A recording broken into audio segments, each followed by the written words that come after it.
it gave me a mean to live and suffer. It gave me meaning to my suffering. And I suffered with my teammates together. Nobody was not like, and that's the thing. This is the whole thing about you need to find a team if you want to be a competitor that you can suffer with your brothers and sisters, you know, and that's going to make you more successful because then you're going to find the meaning in the suffering when everybody has a common goal. What's the most efficient path to victory against this particular opponent? He's dropping off for the choke here. We could see the finish. It's looking tight. Tight at Alpra. Hey guys, welcome to the Everyday Jiu-Jitsu Podcast. I'm your host, Matt Kwon.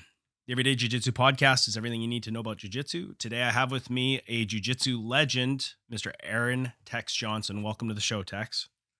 Thank you for having me, guys. Thank you for spending time with us today and going over whatever we go over. It'll be nice to talk about things. Awesome. Yeah, guys, if you want to support the show, please check out the links on the bottom. Again, all of your support is greatly appreciated. And again, thank you so much, Tex, for joining us. So for those of you who don't know, I'll just give a brief introduction, although this guy needs no introduction. He's Tex Johnson's won the IBJJF no-gi pans multiple times at the black belt level. He won ADCC Trials, competed at ADCC Worlds. He's also a former professional MMA fighter. He's competed against like a who's who list of BJJ legends with and without the gi. And I've been watching you for many years now. Tex, usually the question I ask most people when we get started here. I've read your story on a few websites. I did some research, but like, can you just tell us how you got started in martial arts? Yeah, so I started actually as a young kid with my family in Tae Kwon Do and got to a deputy black belt in that. And then we moved away from the school that we were training at. And I'm an Army brat, so we moved a lot. So no consistency to find another gym for Taekwondo at the time. And then I started playing football for an outlet to, have some extra curricular activities for school. And I went from football to my senior year wrestling because my football coach was like, hey, if you want to make it to a bigger league in football, because there's no way you're going to make it in wrestling, you're going to have to work on your footwork. So he's like, you should wrestle. It's going to help your lineman skills, pulling, footwork. We do watch some ex-judo guys and judo players that are doing the NFL right now that they use judo and sweeps and trips and throws and all that stuff. So it all correlated if you knew how to use it. So he put me in wrestling, and I went to state my first year. And then after high school, I had no path. I didn't know what to do. So, until 3 years, and then a gym opened up down the road, and actually just started taking cardio kickboxing class. It was the cheapest membership they had available. I was, it was like $130 a month, taking cardio kickboxing, doing like 3 classes a night just to do it. And then, the Muay Thai coach came up to me and was like, this isn't the class for you. And I was like, well, and unfortunately, the MMA membership or the full package membership is like $200 a month. Even back then, that was so expensive. That's what we're paying now for jiu-jitsu and stuff like that. So it was like, yeah, there's no way. So we talked to the owner. They're like, yeah, we'll sponsor him. He has a wrestling background. But at the time, the Muay Thai coach was like, man, like you should start doing these smoker fights. I So read about I this. started training. Yeah, I started taking Muay Thai full time.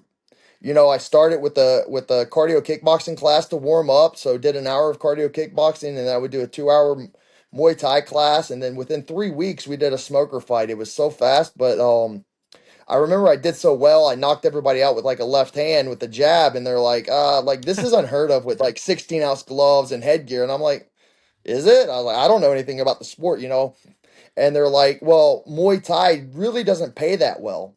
And they're like, MMA is about to blow up. And they're like, you have a wrestling background. Do you want to try this stuff called jujitsu? And I was like, sure, I'll try it. I don't know anything about it at that time. Even with my extensive knowledge about, you know, Japanese martial arts and Korean martial arts, Taekwondo, karate, all that stuff, Hapkido and judo. And I was just like, okay, so I tried it. And I started rolling, and there's our first instructor was really big, Carlos Farias, and he was a great instructor. But then we got a smaller guy named Steve Heading, like 170 pounds, way more technical than the bigger guy.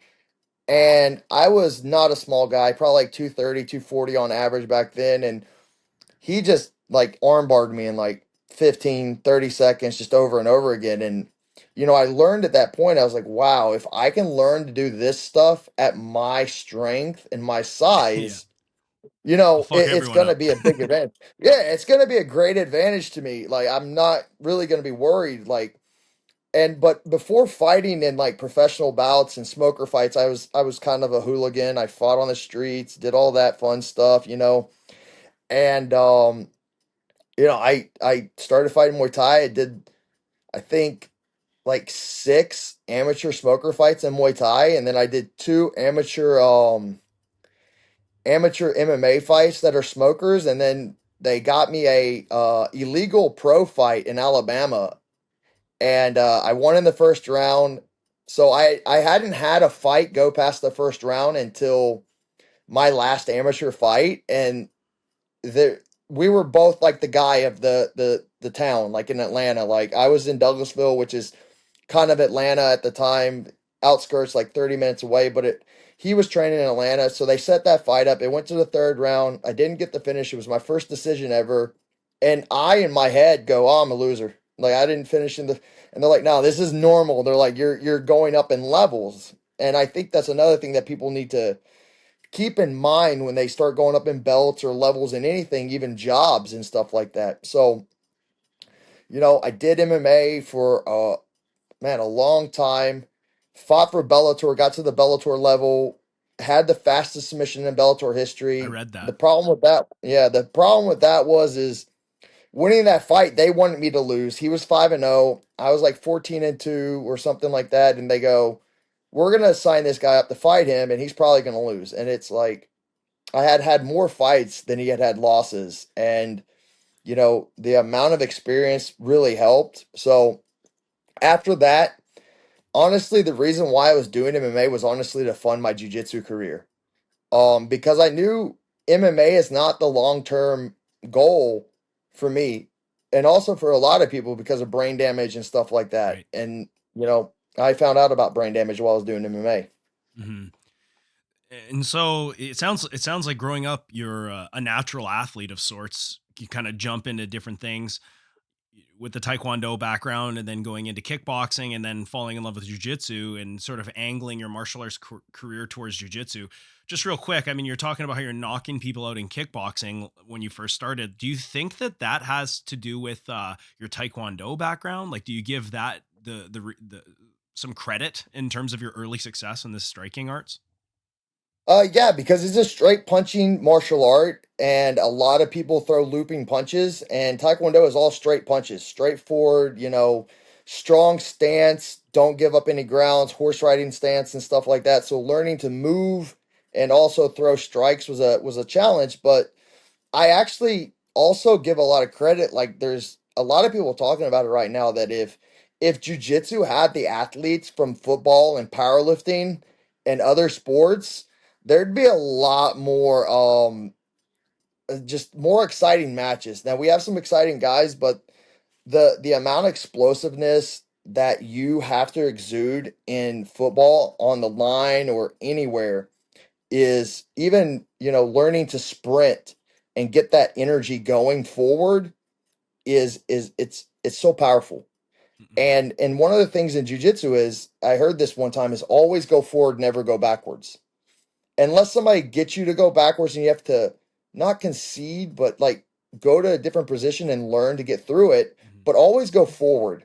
And I feel like, we have this thought process where I understand his position before submission always, I'm sure you've heard that, Of right? course, that's a cliche. And yeah. So but learning how to go forward through the positionals to get to the submissions was a big thing. And I really, really enjoyed learning that. But yeah, I do give a lot of credit to Taekwondo and learning that striking, but also to the power that I had incurred from powerlifting and football and wrestling. obviously the cardio and the explosiveness. If you watch wrestlers, they're very explosive. Mm-hmm.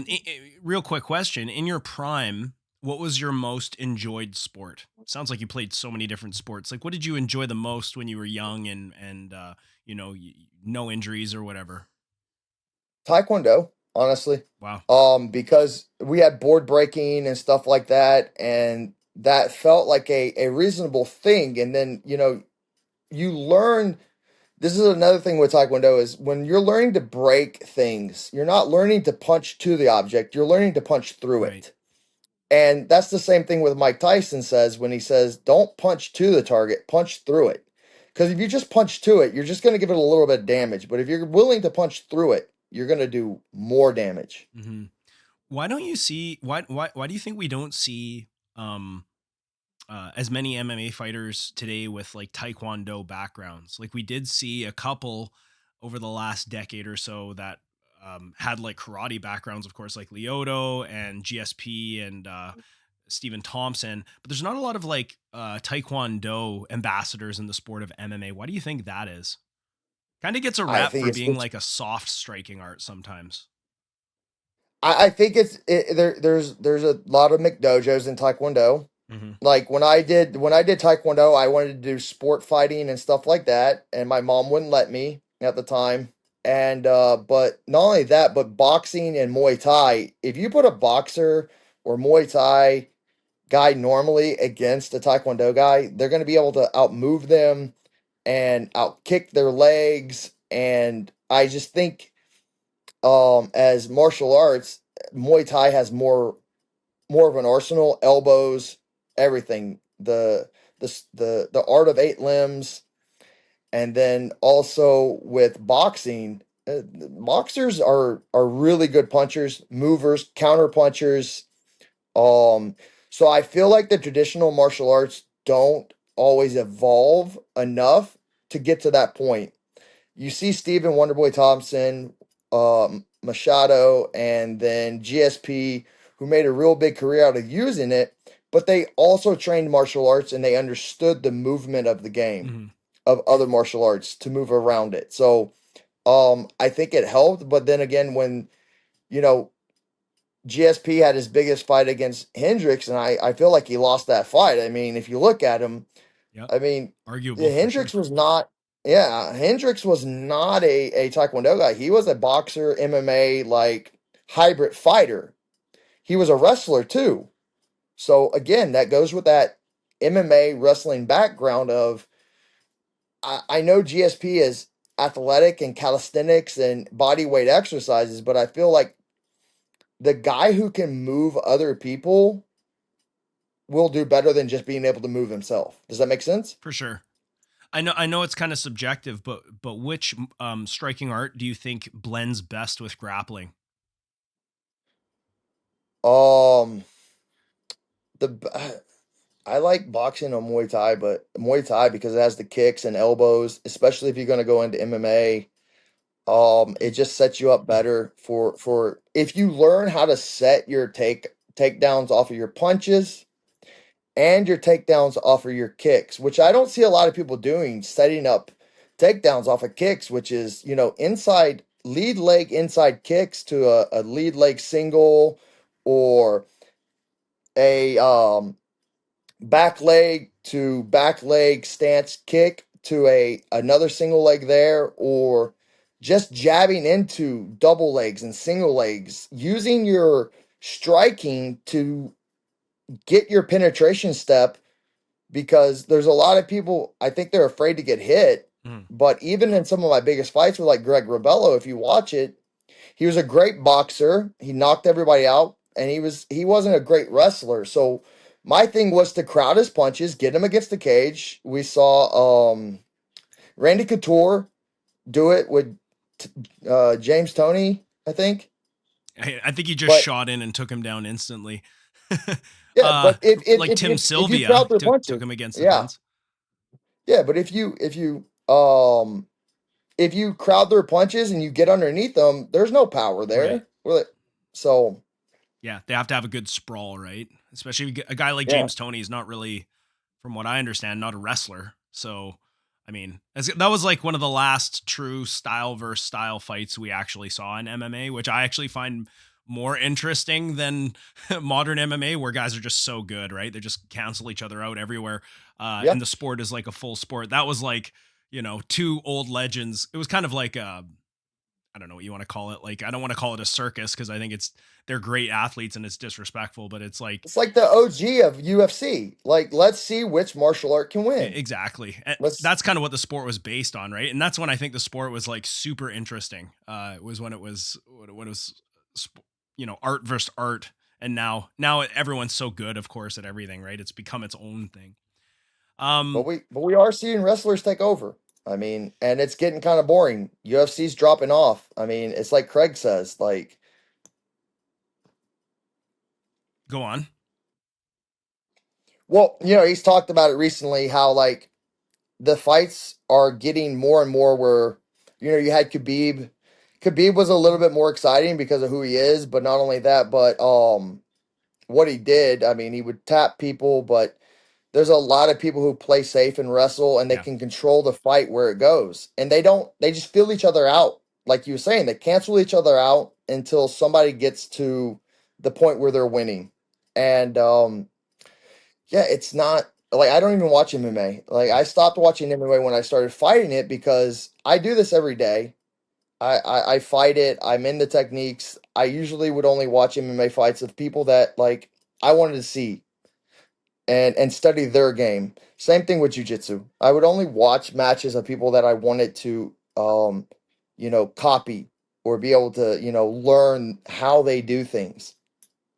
Right. How do you feel about like the UFC BJJ? I'll be totally honest. I only watched the finals. I know it's crazy. Like there were some good guys on there. Like I don't know. I just didn't have the desire to watch it. And I thought that a lot of the guys on Harrison's team could like beat Harrison. So I think when the guys on the team can beat the coach, it's kind of like I don't know. I don't really, and I just didn't see him beating Mikey. So for me, it just wasn't super entertaining. What do you think about that format? What do you think about UFC getting into the BJJ market? Well, I watched all of them just to see because I got people like Keith Kokorian that I like, and I do like Mikey. I like his style, but yeah, I knew that what's his name? I don't even know his name. Harrison The other coach, something. Harrison spelt with Harrison. an R. I actually don't know who the But guy is. I'm embarrassed to say. I heard he beat Diogo Baby Shark. Um, in the yeah, in gi, the gi. I think in the gi at Pans this year. But how does that correlate to no gi Exactly. that quick? It He doesn't. got And smoked that by Mikey.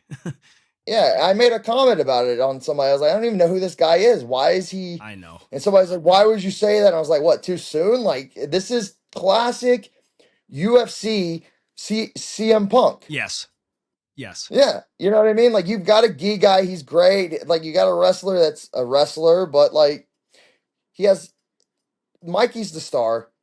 And it's like I told anybody, I'm like, all these guys jumping ship to UFC. There's top 10 fighters in UFC that are living paycheck to paycheck Yes. right now. Yep. So how are they going to get you guys fights? They already have people fighting on UFC Fight Pass, fighting on what are they going to compete with themselves? Mm-hmm. That's not a good business module. Making people sign exclusive contracts. Yeah, And I wanted to then, bring that up with you too in a second. Go ahead. Sorry, finish your thought. well, and then exclusive contracts. And then we were like, oh God, I was going to say they took everything from CGI, the bowl, all that Yeah. stuff, and the revenue stream from YouTube. It's like I put it out there. I was like, what is the split on revenue for the athletes on, you know, advertisement because UFC controls all advertisement too. Right. So and somebody goes, well, there's not much money in YouTube streaming. And I was like, okay, so what you're saying is they're going to be broke from the beginning of revenue Yeah. of streaming. And then what do they think that they're going to get? What big time corporate sponsors? Like who? Exactly. It's such a niche market, right? Because yeah, and then also like there's a video going out right now of when Dana White said, "Oh, jiu-jitsu is the most boring thing to watch." Yeah. And I asked somebody, I was like, which one would you prefer to watch? MMA or jiu-jitsu? Me, jiu-jitsu. Okay. But in most Most cases, most people would fans say would still MMA. Yeah. exactly. But then like here's another thing. Which one would you rather watch? Jiu-jitsu or football? NFL. Most people would say NFL. Right. So then where are you? You're not going to grab these NFL fans. No. The game is too regulated. The rules are so well done. Like I just watched that AEGA challenge or Yeah. whatever, That was and they good. let that. Yeah, it was good. It was really entertaining, but they let the Nolf guy break the rule, and then they DQ'd him the second time after he'd already broke the rule with Pato. Mm-hmm. What if Pato would have got injured the first time, Yeah. and then it happens, Right. and then we're arguing rules about opinion based. Oh well, it was a sort of submission. No, the rules say ADCC modified rules. Yeah, like a trap This is not an triangle, you opinion. can't slam in a trap triangle. It has to be a fully locked triangle under the rule set. Yeah. And then we saw it the first time, and the first slam was pretty bad. The second one wasn't, but it didn't seem as bad, but it did make Pato make more of a reaction. Mm-hmm. So me knowing about being slammed, like Yeah. personally, the first slam, it's like a car accident. Yeah. Dude, he could have a decently bad back now. Herniated disc in his back. Yeah. And what's that going to do to his career? Maybe. I know, and it's only one. Like it's just one moment can totally change everything. Obviously I was going to bring that up with you because your competition career unfortunately ended about what 4 years ago now in a match with the late Orlando Sanchez when you got slammed. Basically, you had a close guard. I don't know if you jumped or if I think he just picked you up, right? No, And then he, I pulled. I pulled. No, I pulled, and I got him in a triangle, and he picked me up, and everybody's like, "Oh, you always have to defend the slam." Slams weren't legal, yeah, they weren't legal so even out I'm of thinking, submissions, right? And under that rule yeah, set. no, no, not even in submission. So I'm thinking he's not going to slam me. He just wants me to let go and fall, which would have taken damage either way. Hindsight is, if I would have known slams were legal and he was going to slam You'd me, let go. I would have hooked his leg or gone under to it, like a leg lock or something, K guard, some sort of variant, or a Choi bar to the far side arm. Mm-hmm.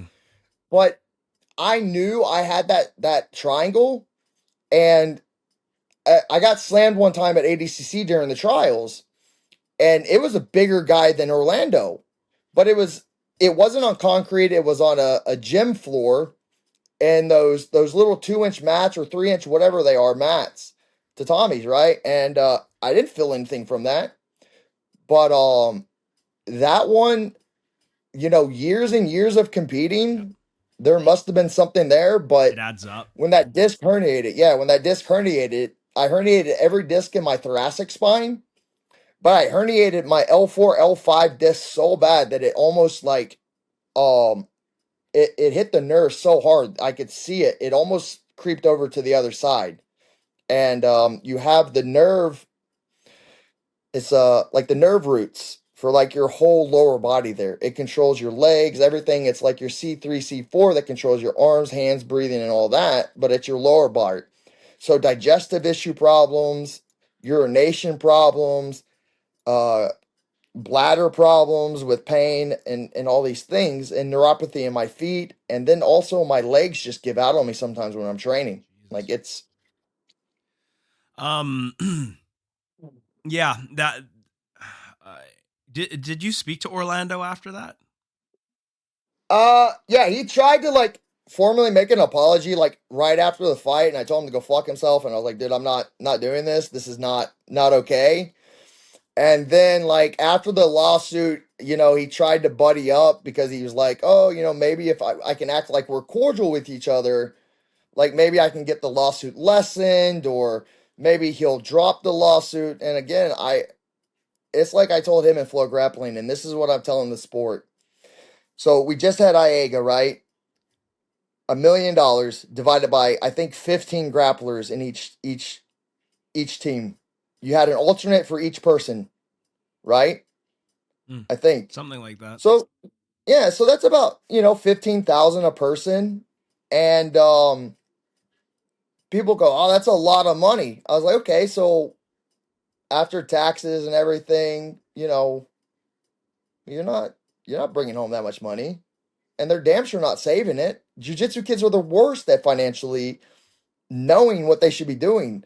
Like, I just got into annuities and life insurance and stuff like that. I wonder how many of these guys have a policy that if they did get disabled, that would pay out. Probably You not. know, none. Like, dude, if I would have had a policy that would have paid out like $300,000, I could have had time to reset my life back together. Hmm. But none of them think about this or investing or, oh, well, I invest in crypto in the stock market. And I'm like, well, I had crypto at the time when the injury happened, and I had to sell all my crypto to just start paying for medical bills.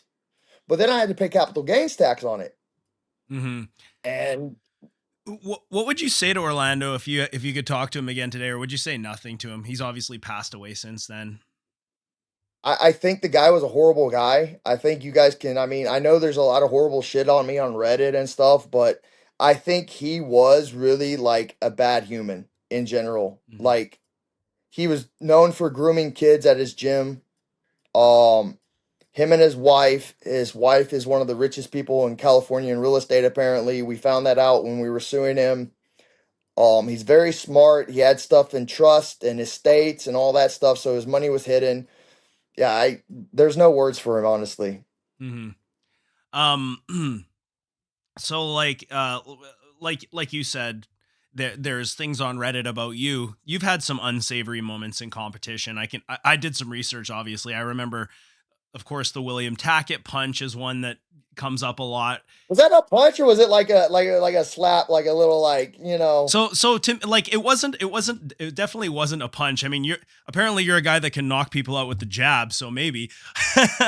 But like what was the reasoning for that? Why did you pop him? Were you just frustrated, or what was the why? And then I also saw a video of you slamming a guy into a brick wall. No. We ran off the mats and it was ADCC rules and nobody said stop. Mm, yeah, So, but the William Tackett thing, we'll talk about that. So, when I was entangling him in leg locks, and this is a viable way, but I don't like it. He would kick me in my privates, yeah. I mean, not that does push. He was work. kicking me. Yeah, I mean, but okay, but in jujitsu, you're not allowed to kick off. You can push off Mm, to clear the knee line, but you cannot like push kick somebody. mm, So they weren't calling him for anything. yeah, it's hard to see that, They right? just, You could feel it though. yeah. I think you can see it. I think you can definitely, if he's moving me that hard, you can tell how much power is being put behind those straight leg kicks. Is like it's like a push kick. Hmm. How do you feel about like flying attacks, guard jumping, slamming in jujitsu? Like these are all pretty dangerous moves, and jujitsu gets a lot of criticism for being too much sport, not enough like a real fight. There's so many cliches around like pulling guard and things like that. But do you think that slams should be legal out of submissions? Do you think that that should be taken out altogether? How do you feel about things like Kani Basamis and jumping guard? So slams should be legal on all raised mats like fight to win or springboarded mats where just like in professional wrestling, those rings give Yeah. 2 to 3 inches and they bounce back and so there's this quote somebody told me one time. It's like it's not the fall that kills you, it's the sudden stop Right. that breaks things and does all the damage. So, jumping guard and this being too much sport jujitsu. I just made a comment on somebody's post about this. This guy slammed this guy, and the guy still armbarred him. I still tapped Orlando. If you watch the video, Mo made them pay me because he Yeah. tapped. And he I didn't. slammed anyways. Yeah, and it's like slamming is not the best way out because if you get somebody that has that mindset of a fight that I've been in street fights and worse situations than that, you know, it's not gonna work. Now you might find people that'll let go or get injured, but that's all in their head, because most people who have a competitive mind won't. Jumping close guard, I think it's completely safe. I mean, if people understand how it works. Now, there's always going to be freak accidents with stuff like that. Same thing with the katabazamis, the scissor leg Right. takedown. Um, you're gonna see some people's like Gabriella. He was on the same card and somebody jumped the scissor leg take on. I think his knee stuck and it blew his knee out. Mhm. And yeah, sure, there's gonna be freak accidents and everything. I get that. Like, we're in a combat sport. But when you're breaking rules like in the sport, then okay. Like, again, like when the whole thing with Tackett happened, I told him, I was like, dude, if you guys want to, like, I was honestly trying to hit a hard collar tie. No worse than anything else. Did it miss? Yeah, but he was a little bit far away. But my first thing was I wasn't thinking straight, and I was like, let me throw a collar tie and just grip on and see if I can break his posture. It missed. I actually talked to Tackett after that. He never said he was mad at me, anything. He's like, oh, whatever. But, you see these guys at ADCC that are pretty much just slapping and punching each other. Right. And nobody's Wagner Hosha, Achilles Hosha. Yeah. We just had Paul Harris with Margot and my friend Alex.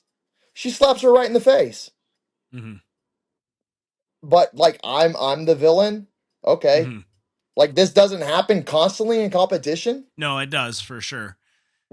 Right? I'll say this though, like the brick wall incident, I actually didn't know about that until I did some research like a couple of days ago. I've never seen that footage, and just like after what you've been through with that career-ending injury against Orlando, would you do that again, or would you like think twice about doing something like that? Absolutely, yes. You do it again? It's in the Yeah. rules. It's in the rules. But here's the deal. So there's a ref there that's supposed to protect the fighter, right? Mm-hmm. Is he not supposed to say no? Stop? It was pretty stupid how like there's my cat. Pretty stupid how it's like ADCC rules, which are notorious for going out of bounds, and there's literally a brick wall right there. Like, if I ref a lot of tournaments, I don't ref a lot of ADCC tournaments. So, we stop it pretty much as soon as it's, in the safety area. I see if I can get a clean stop and reset it in the middle. But if I'm refereeing and that's the rule set, and I happen to notice, hey, there's a fucking brick wall right there, like I'm going to be a little bit more diligent when the action starts to move towards that brick wall. You know what I mean? I would think so. Because they're going to Like, go one into of the it. jobs. Yeah, one of the jobs is, but like you said, one of the jobs as a ref is also to protect the fighters and stop it. If he thought it was going to go into that wall, Yeah. why wouldn't he stop it? Or touch one of us or yell stop, because I've always stopped when people tell me to stop. So again, it was one of those things where the reason why I think I got DQ'd is because I don't like the promoter. I don't like that guy, David Overloss, and his business partner is a bad dude. He's gotten people blocked and sanctioned in this state.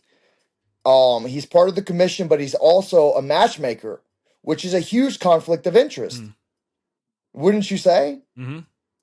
So we have two people. So it happened, whatever. But I think the reason why I really got DQ'd was because they were like, let's stuff it to Tex. Let's give this guy a win. It'll be whatever. It didn't matter to my career. It didn't bother my career. It never stopped me. There's nobody at ADCC. Mo Jasmine's not going to look at it and go, yeah, Tex can't compete. He drives too hard into a double leg. Yeah, exactly.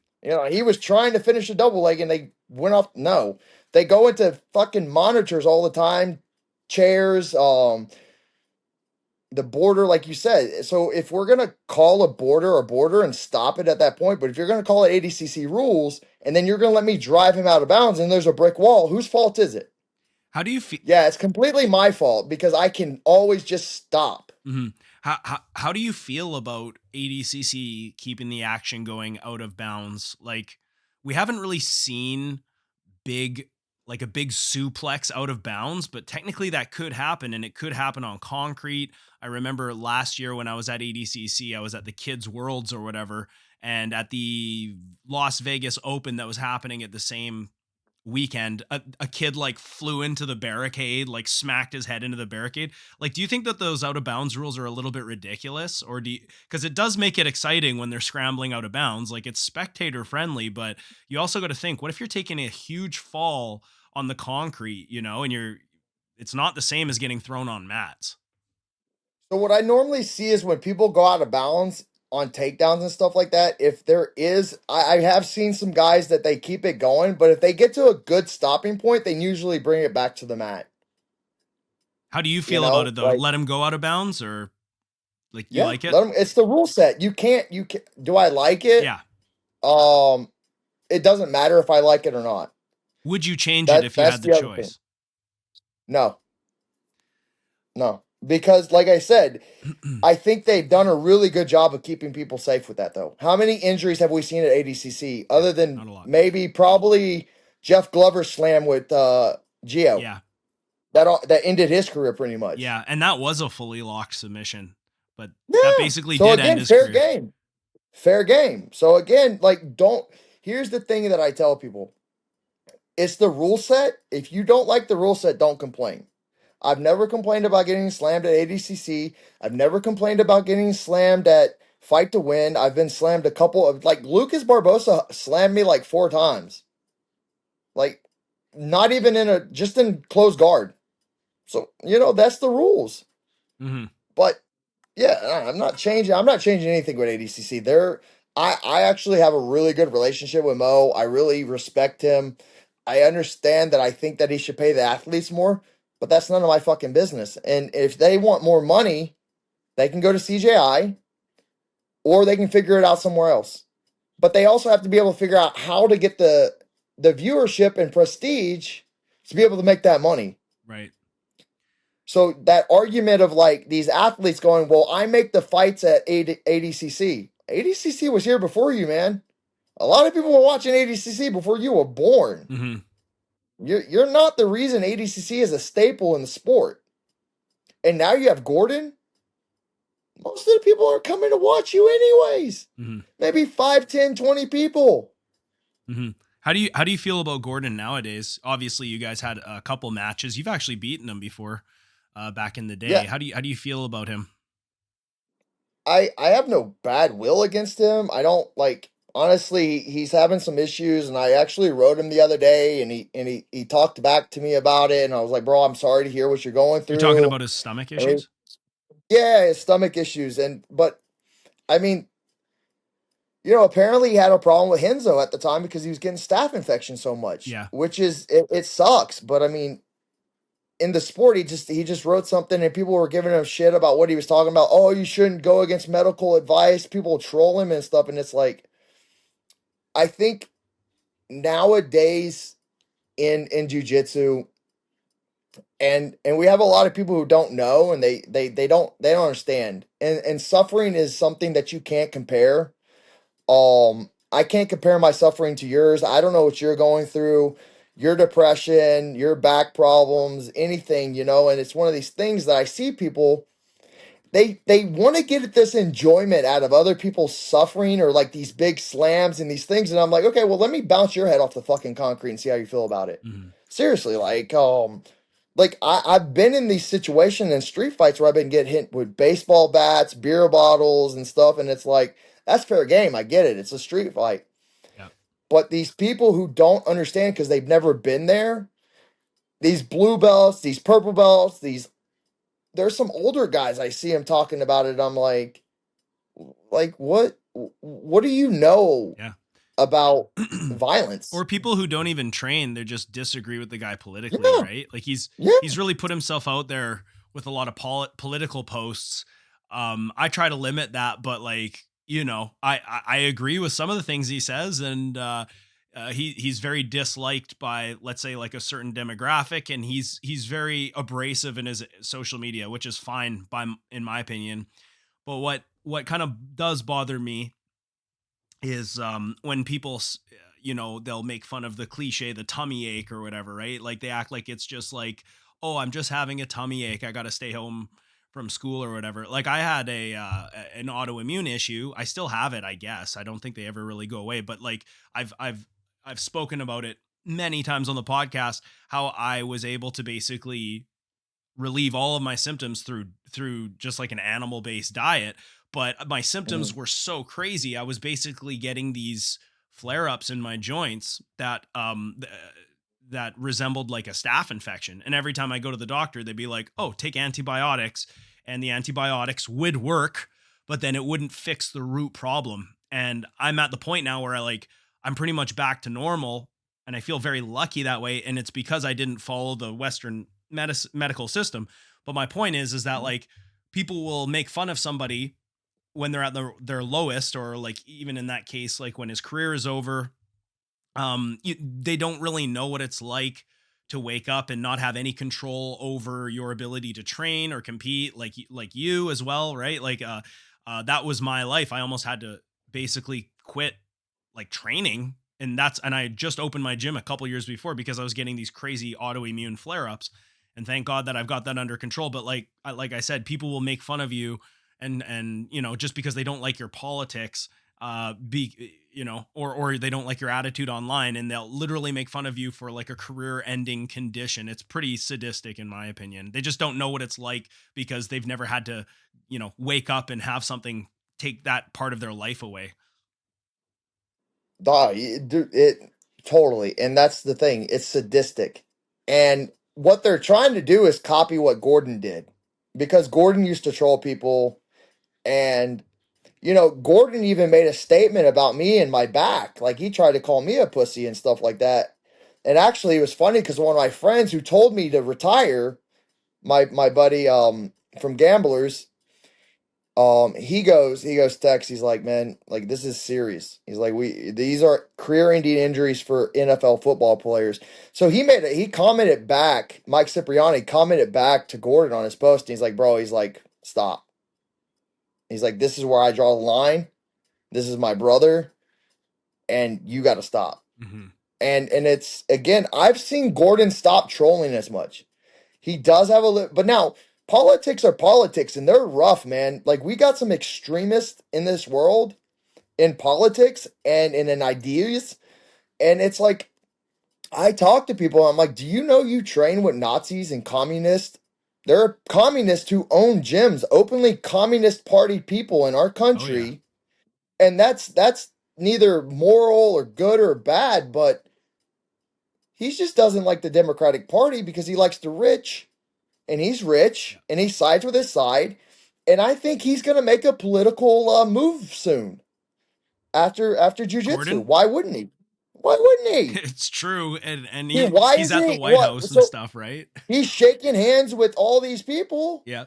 Why would you? Okay, you want to meet those people for popularity, but also to probably make a career change, because teaching jujitsu forever, it's gonna get boring.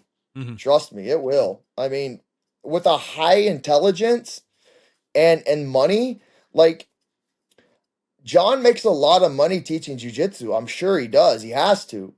But again, even they've had financial talks with each other about, Gordon's like, hey man, I gave you my credit card to buy flights, and you bought flights with this, this, and this. And how much was that?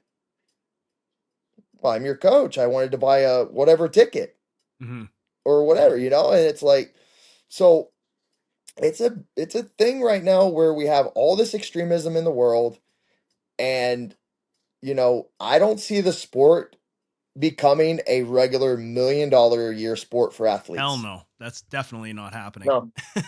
And coaches either. Like, look at all these gyms. Like, all 90% of them are starving. They can't afford to pay people a decent rate for a seminar. Yeah. There are a bunch of gyms out there who have other lucrative incomes, and they do really well. And if I'm going to teach a 4-hour seminar, I want $2,000. I want my flight. I want my hotel, and that's not too much to ask for to teach for 4 hours at my level. Not at all. And the thing about seminars, since you brought them up, is it's like I don't know what this is attributed to, but it is just speaking from the opinion, from the perspective of a gym owner, like I get guys messaging me asking me if they want me to get Kieran Kachuk and Oliver Taza and Nikki Rod and guys at my gym, and I'm like, how much do you charge or whatever? And then they tell me, and I'm like, listen, dude, like you can use my space. I'll come in on my day off. I'll give you literally all the money. I don't need to make any money. I'll even pay a Right. portion to bring you in. Like I'll pay my uh whatever my fee for your seminar, but like I can't be losing money, like thousands of dollars to try and bring someone in because my students just won't pay for it. Like people, I don't know what it is. Like nobody wants to do a seminar nowadays. I think a big part of it is now just with the explosion of instructionals and whatnot, people just feel like the information is out there and they're thinking like, well, I could just study at home. I don't need to, it's more or less a meet and greet. And if the meet and greet isn't like a Gordon Ryan or a John Danaher, people probably won't pull $80 out of their pocket or $100 to go to a seminar, right? It's so hard to sell seminars nowadays. It's not only just like, yes, the knowledge is available. I think seminars, because as of in-person teaching is still better than, Yeah. video. I definitely think that, but it's not just the meet and greet. But if you treat it as that, but that's the whole thing about the sport of jiu-jitsu. And like you said, I can't lose money as a business. Yeah. How long are these businesses going to lose money? And that's what my friend Mike Cipriani said when he had his tournament. He's like, I tried to pay people $100,000 for a year-long tournament. They fought like 5 times in the year. They put in a couple $1,000 or $1,000 or something, but they got at least so many dollars back no matter what. And he's like, but how many years am I going to do this losing money Right. before I say no more? But the whole thing with seminars, I think people should support them, but I understand the students already have overhead. The coaches have overhead. Mhm. The owner has overhead. They all have these already predetermined fees that they have to pay. So an extra $80 a month doesn't sound like a lot, but to a lot of people, it's a lot of money. I try and set it around $50. I think there was like 25 people at the last seminar at like 50. I think he charged $125 per student. Mhm. And I definitely think he made his a decent bit of money because there were students there. And but I think the whole thing with seminars is yeah, like you said, the students don't want to come to them. Yeah. You got these people, I don't know what they're asking. I bet Nicky Rod's like $10,000, or five or I six. won't confirm or deny, but let's just like it's around in that area, I guess. And honestly, he Yeah, fucking deserves it. Like I'm not saying he doesn't deserve it. These guys do no, deserve it, exactly. you know? Exactly. But again, like if I can't get that number to pay you, but I work with people. I'm like, I would like $2,000. But listen, if you want to pay for my flight and stuff and just make it a not donation based, but like $50 a head, and if we get 10, 15, 20 people, I'm okay with that. Hmm. You know, but I need my travel paid for because I can't like just go out of my way as a business. I'm No, a business you too, can't lose teaching money. seminars. Yeah, I can't lose money either. So, I exactly. mean, it's one of these things where why don't we talk like businessmen and be like, okay, I can't lose money. You can't lose money. Fair. What a lot of people do, like you said, you're pretty good about but like a lot of, this fucking asshole wants like thousands and thousands of dollars. And it's like, it doesn't have to be like that. Right. Let's switch gears and go back again to like your recovery. Like what is, a really shitty, tragic thing that happened to you when you got slammed like that and you really Yeah. haven't competed since. Like what's your day-to-day life like? What's your training like? Can you train? What level of pain are you at? Yeah. So, uh, when it first happened, I could barely carry a bag. My leg was giving out on me. I wasn't fully paralyzed, but then it started to set in like 3 days later, like after I flew back home. And I was on the couch for like a month, and the girl I was staying with was finally like, you got to start walking.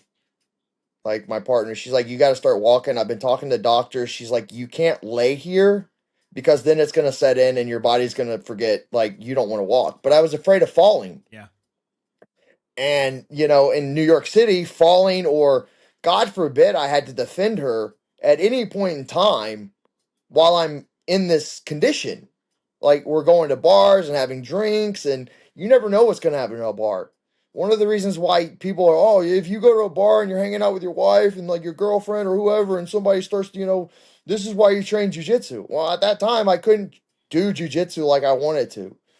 But, I linked up with this doctor. He did stem cells on it. It made me really sick. It took the pain away for a little bit. And I got again, the nerve pain comes back every now and again. Now, What does that feel like? it's really bad. It's a burning. I'm sure you understand, like that rheumatoid arthritis, like burning and like, Dude, you described it my, perfectly. When I yeah, would get a flare up, it felt like my leg was on fire. It was crazy. yeah. And it's like I tell people, I'm like, let me rip your tooth out without Novocaine.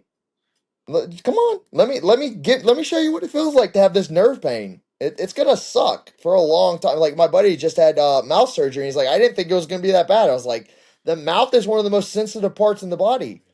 So like, even now, like after I recovered a while and I was doing a lot better, I started to do Wim Hof. Yes, that's really good. And but the problem with it is it's nerve damage. So the cold from the ice baths started to aggravate my back over I thought time. you were talking about the breathing, or are you doing that as well?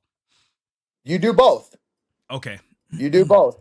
But also, with my thoracic spine being injured, I have severe spinal stenosis in my neck, which really, it doesn't bother me as much. Like, my neck's in pain constantly, but it doesn't bother me as much as my lower back. But with your thoracic spine, it also controls your breathing, your rib cage, and your diaphragm and stuff like that. So I was having issues with breathing, and then I was like, you know what? I can't even perform Wim Hof at an excellable level to get to, like, when I first started doing Wim Hof, I could get the high. I could get the whole fucking, like, it was awesome. Like, dude, I go to Wim Hof, I do like the breathing, I get this high, I get to clear my head. But another thing with back injuries that I found out is there's a lot of paranoia and anxiety attached to back injuries that a lot of people don't know about because you're afraid. It activates your parasympathetic nervous Yep. system that you're injured. And you're an injured animal. You are an injured animal. I'm sure you were irritable when you were in pain, right? Sometimes? Yeah, to say the Yeah, least. yeah. Yeah. Oh, I hated people. And it caused me to hate everyone because I thought everybody thought I was a pussy. Everybody thought I was this. Everybody thought I was, and I couldn't get these thoughts out of my head. And it took time to like kind of like recalibrate myself that like that's their problem that they think this about me. Right. And we can't compare our sufferings. I can't compare whatever you're like, dude. I've seen people, dude. Didn't we just see somebody like get like kind of like armbarred and then couldn't continue? It was like a like slam on the elbow and his shoulder was hurting. You're not talking about Like, Isaac I love this Borderline at guy. UFC No, BJJF. no, no, no, Jabroni. Like, he got his Oh elbow yeah, yeah, injured and his yeah, yeah, shoulder. yeah. Yeah. And it's like, it's a shoulder injury. Like, I mean, I love that kid. Not talking shit about him, but I can't compare my suffering to his. Yeah. Like, there's no point about talking shit about each other. But sadly, that's what we have in this sport. So hey, if you want to pour gasoline on things, you guys want to talk shit. Guess what? Cool, I'm good with it. I can talk shit with the best of them. Right. What like it was like the other day with the Jason guy, the North guy who slammed Pato, and there's some girl who goes, she tagged me, and I hadn't even tagged her. I was talking to somebody else, and I was like, that technically wasn't a slam. And then I talked to another black belt that he's like, oh, I think it might have been, it was legal. Then we started DMing back and forth. I was like, okay, let's just be friends and agree that, we talked for like a while back and forth about the slam. He goes, yeah. He's like, you're right, whatever, blah. I was like, okay, let's just follow each other and be friends. But she literally tagged me in a post. So I found her commenting on Jason's thing saying, oh, that wouldn't be legal in ADCC. I was like, I thought rules were opinion based. That's pretty much what you told me is like, people don't always see my opinion. I was like, and rules are opinion based? Since when? Mm-hmm. So if we're trolling each other and we're having fun, but people get their feelings hurt and people do this, and then it's like, oh well, he's a monster and he's angry. And it's like, I was having a discussion with you and you started calling it an argument. Yeah.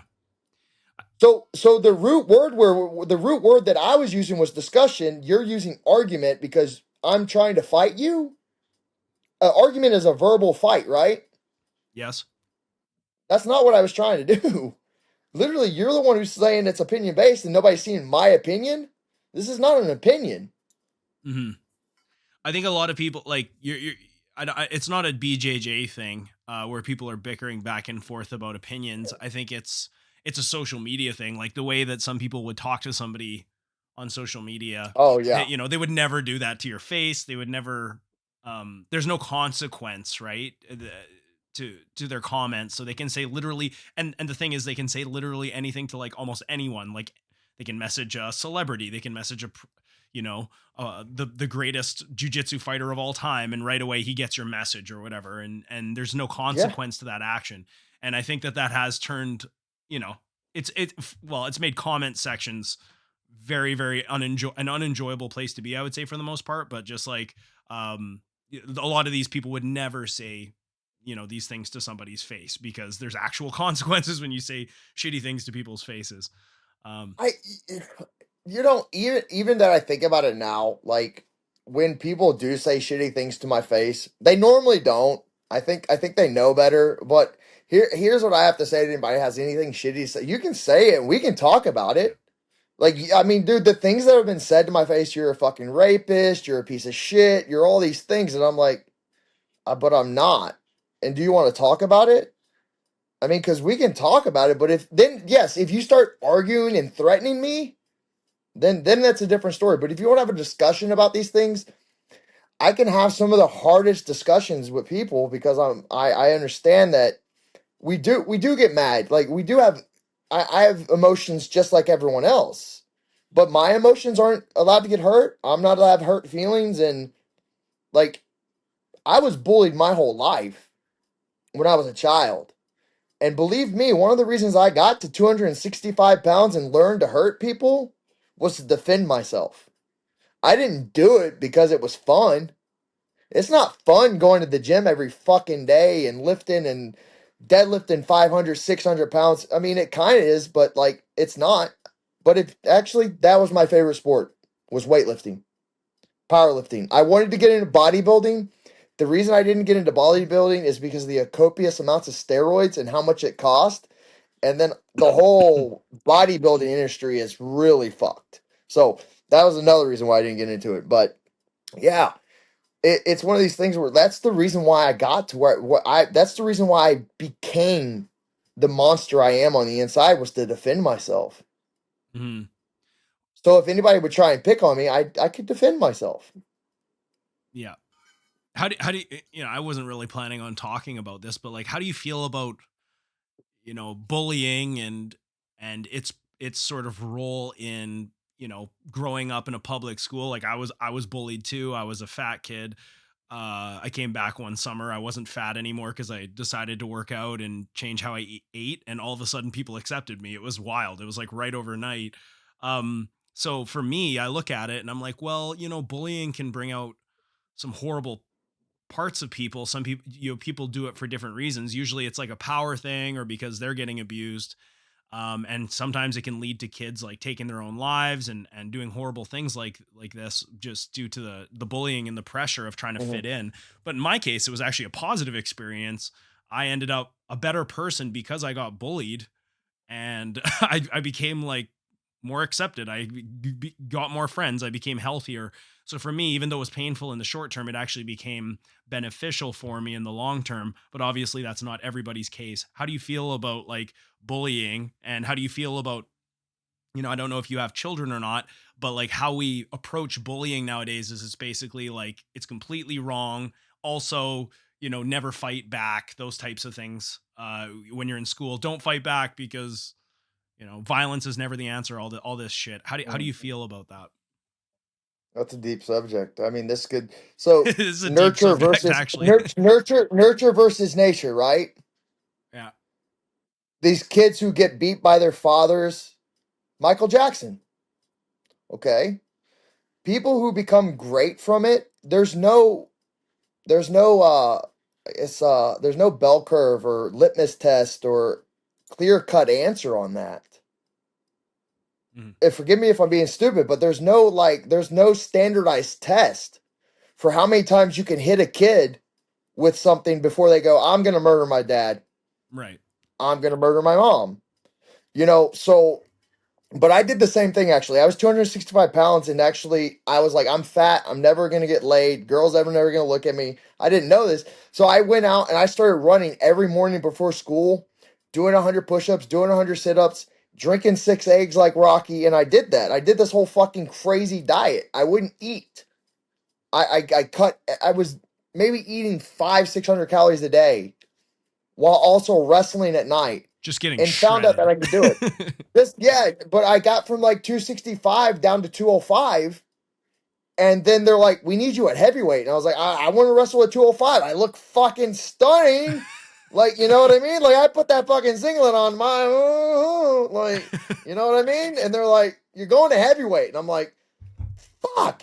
So, like, I had to get back up in weight. So I never got back over 245 pounds, luckily. But, you know, this whole thing about bullying and not being able to fight at school. So nowadays you got, all right, your parents are gonna get in trouble. Lawsuits are gonna be drawn if people are hurt, depending on the school. So like my wife, like her daughter goes to school and she'll send her these videos of people fighting. I can't watch them. Like, there's people ganging up on Yeah. people and kicking each other in the face, and they don't know the serious fucking consequences that they're doing. No. Brain damage, spinal cord damage. But oh my God, no, you're not defending yourself at that point. And that's one thing that I knew. And like when I used to fight on the street, you have to be able to control that monster. But if you have no recollection, like I fought Muay Thai and before that I did Tae Kwon Do. I knew what pain was before. I think none of these kids really know what pain is because nobody. Again, I've had the shit beat out of me by my dad. Not he was nurture versus nature. Like he beat me for a while, and then I got beat at school. It was legal to beat kids at school when I was in school. Mm-hmm. So like the funniest thing is I actually figured it out. I was like, dude, I can do something really bad, get a whooping. They have to send me home. I'll take another ass whooping at home, but guess what? I don't have to sit in this fucking, like, what I felt was jail to me at the time as a child. I get to sit at home. I'm great. I'm kosher. I don't care about school. Um, it didn't affect my reading and writing skills. I'm doing just fine. And now we have AI for everything. Like if so, um, but I've seen these fights that these kids get into, them jumping each other, calling each other's names. Um, I think a lot of them, I went to jail. Yeah, I've been to jail, and I think a lot of them might do good by getting some time served. Like there's this, and this is that Metcalf kid who got stabbed. That kid should go to prison and find out why you don't take people's chairs. Because if you take somebody's chair in prison, it's not going to be that kid asking you happily and nicely to get up. Mm. Why don't, like you were saying, what's the consequences? They don't learn any fucking consequences is the problem. No. They're not learning any consequences of their actions, just like you said on social media, right? There's no consequences for anybody's actions, so they act how they want. And if they start winning a fight, they don't know the consequences of what they do. They accidentally paralyze somebody. They accidentally fucking knock out somebody's teeth. They fucking whatever, like break a rib or puncture a lung with these injuries. Like you said, I think it goes back to no consequences in life at this point. Do you think if we introduce these kids to fighting in a safe and controlled environment, like martial arts training, a lot of these problems, these social problems can go away or at least become lessened? because the kids learn consequences and they learn how fragile we actually are as beings and the consequences of physical confrontations? Yes and no, because again, it could turn out really good. I think, the whole thing in Dubai, there's like, they have a very strong jujitsu. They're putting it in Right. schools. It does teach discipline. I think that is good. I think it definitely would, because again, if you learn at a certain point when the head instructor says stop, then you stop having this authoritarian problem to stop or to know who's in charge also. Because you see these kids, they fight the teachers. Yeah. And it's like, well, that's an adult. And they're like, I don't give a shit. Okay, well, now you see teachers hitting kids back, and they're like, oh, I'm gonna sue the school. And they are. They're gonna sue the school. That guy's gonna lose their job, maybe. And it's culture. Dude, in this extreme, maybe, but culture in America is getting, because of social media, a little bit like, I can do whatever I want. Okay, yeah, you can. And then when they start something, you see these people get arrested and they're like, oh, I know my rights. I know my rights. Oh, do you? Because once you start getting arrested, you're resisting arrest. You can't do that. And I don't care how right you think you are. Mm-hmm. You're going to jail. Yeah. You can do it the easy And way and or the again, hard way type of thing. yeah, we can do this your way, or yeah, not the fun way. And again, it's like, how do we teach kids consequences properly? How do we, again, schools are fucked right now. I don't think educational systems are teaching anybody, life skills that they need. I think we need to get away from the schools of the past, and dude, we need to start, doing trade schools for people, like some of these European countries. You do the basic reading and writing and math and all that shit, and then you're like, hey man, you pick a job, or you go to university or a higher level of Mm-hmm. education to go to university, and start setting these kids up at an earlier age to understand what they're going to be doing for the rest of their life.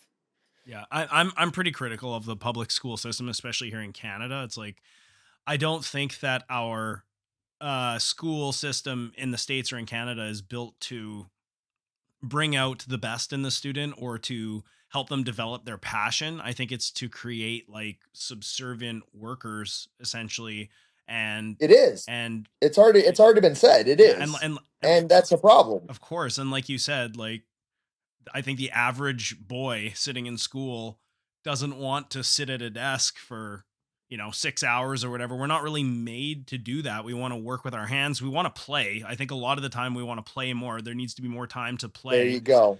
I want to be a fucking child. So do I. But here's the thing. Here's the thing. So, you know, school, how long is school? Like, it's long, right? Like 7 hours, something crazy like that. So, Yeah, yeah, but that also, we're teaching you to get an attention span for that long to be a mundane worker. exactly. And it doesn't teach you, like when I went to high school in Texas, they had things like shop, Yep. metalworking, Yep. wood shop, um, ROTC. I was in ROTC my freshman year. I might have gone in the army. My dad's a command sergeant major. Let's try that. It's a decent career. Let's go to the army maybe. Let me see what I want to do. Why aren't there more high school driven, like job driven high schools in Korea? Like I said, trade schools pretty I much. think Like they have trades intention. there. It's intentionally And done this yeah, way. yeah. Yeah. And it They want a works. Texas factory have worker. some, yeah. Dude, if you want to learn to be a factory worker, then there needs to be skills for this. Hmm. Um, I mean, we could go all day about public schools and bullying I and shit like that. Those are big topics. I wanted to ask you, like, what, like, with your back, what does your recovery look like? Will you ever recover? Can you roll? Can you train? Like, what? Give me some insight as to how that looks. I can train.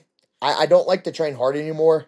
because it does put me in like I do get into debilitating pain where like I'm like curled up in a fetal position, like that pain, like I can't move. Yeah. Like I can walk, but the pain is just so bad that like I'm a wounded animal. I'm getting better. It's been long enough that like I take I take something called kratom. It's an opiate kind of, because I don't want to be stuck on, when the injury first happened, the girl I was with, she put me on Adderall, Tramadol, and Xanax for all my symptoms.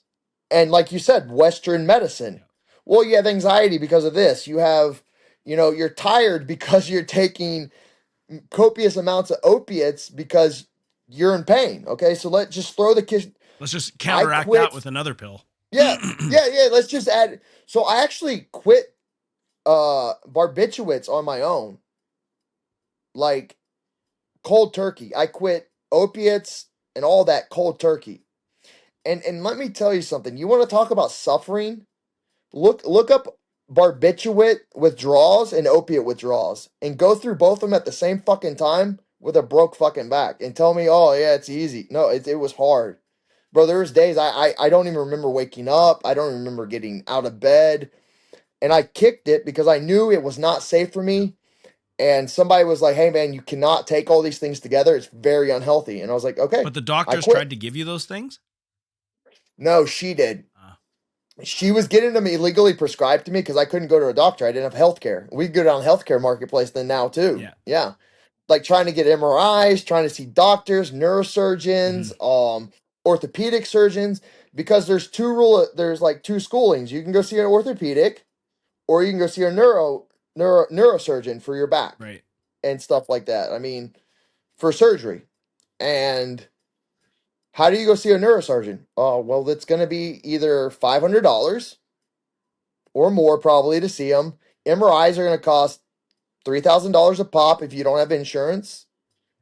You know, it's one of those things where like, how do you afford? This is why we sued, because the law firm was talking to a a forensic doctor who deals with these kinds of injuries and goes, yeah, I mean, this is going to cost. We've seen, how many back injuries we've seen?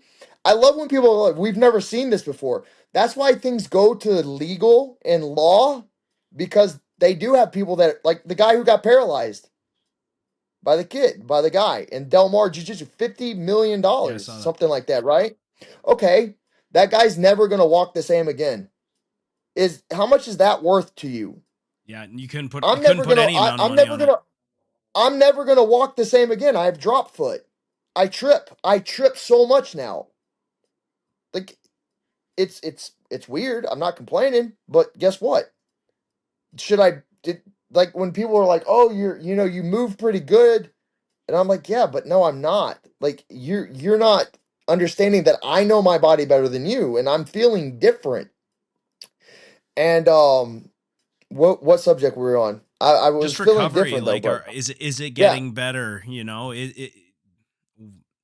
It has gotten a little bit better. It'll never fully recover like the nerves, I don't think, but I found a game changer and you might need to try this too.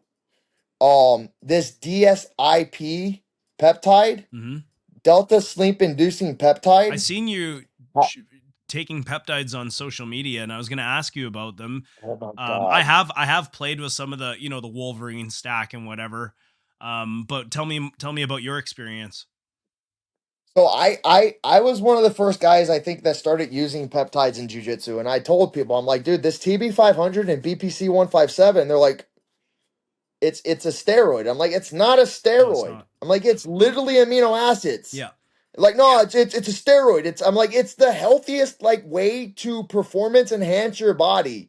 Like steroids, we know the side effects. I know we don't know the side effects of peptides right now, but it's water based. So even the safest steroids are water based. You know why? Because they're in and out of your system fast. So the quicker we can get the results and get it out of our system, the better, I think, in my opinion, and normally in supplementation, you know? So, but this delta sleep inducing peptide, because I normally wake up in severe pain. Like my back normally just sleeping was waking me up. My neck, my arms going numb, my legs going numb.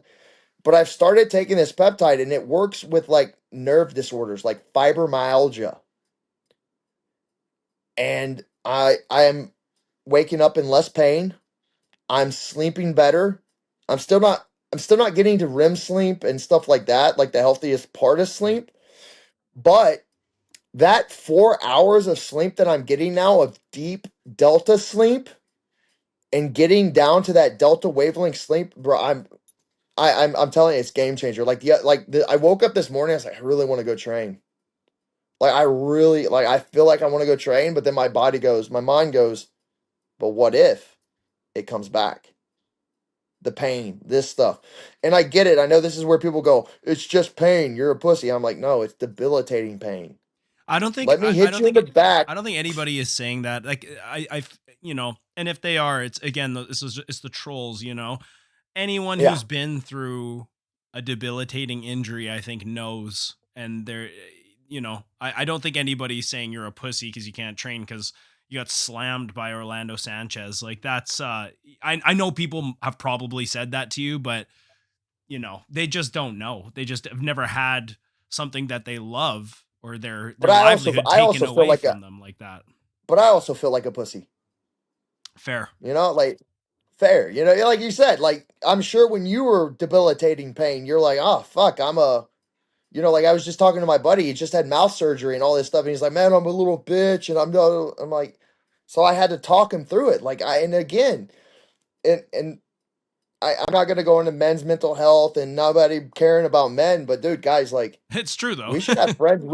We should really have fucking people we can lean on to talk to, Yeah, man. Like it's so shitty that we do this to each other, but yeah, like you said, it's true. No, like talk, talk to your for friends. sure. Dude, talk to me, DM me, talk to me. I know my persona. I will go off on people, but like if you need me, if you need to talk to me about something, DM me. Bro, let's talk. Like my buddy just had his kid kidnapped by his wife, and I'm like, everybody's calling him a fucking failure as a father, and this, that, and the other. I'm like, what was you supposed to do? Hit her? Yeah, you can't do anything. Yeah, what are you The supposed to courts will do? always side with her. I've seen it Yeah, happen. Actually, I a mean, buddy, it's happening to me with a buddy right now, and he's telling me about it. Like literally today, he's in court over custody of a child yeah. today. Like messaged me right before we hopped on this call. I'm not even joking. And yeah, it's like it's fucked. It's crazy. But like everybody's being mean to him. Like Yeah, at the easiest form, you guys are being fucking dicks to him. yeah, He's a father. He feels like a failure enough because somebody took his kid. yeah. Like he was telling me, he's like, bro, I let him down. I can't protect my child. I'm like, dude, you're not a failure. Be calm. You're gonna have to go through these precautionary steps, get a lawyer, call a cop, do all these things. Let's look at a way to reasonably solve the problem. But sometimes, like it's like he told me, man, I'm doing so much better just talking to you. And that's what I'm telling people, dude. If you guys need to talk and you guys got a problem, let's talk. Let's see what we can figure out for a solution.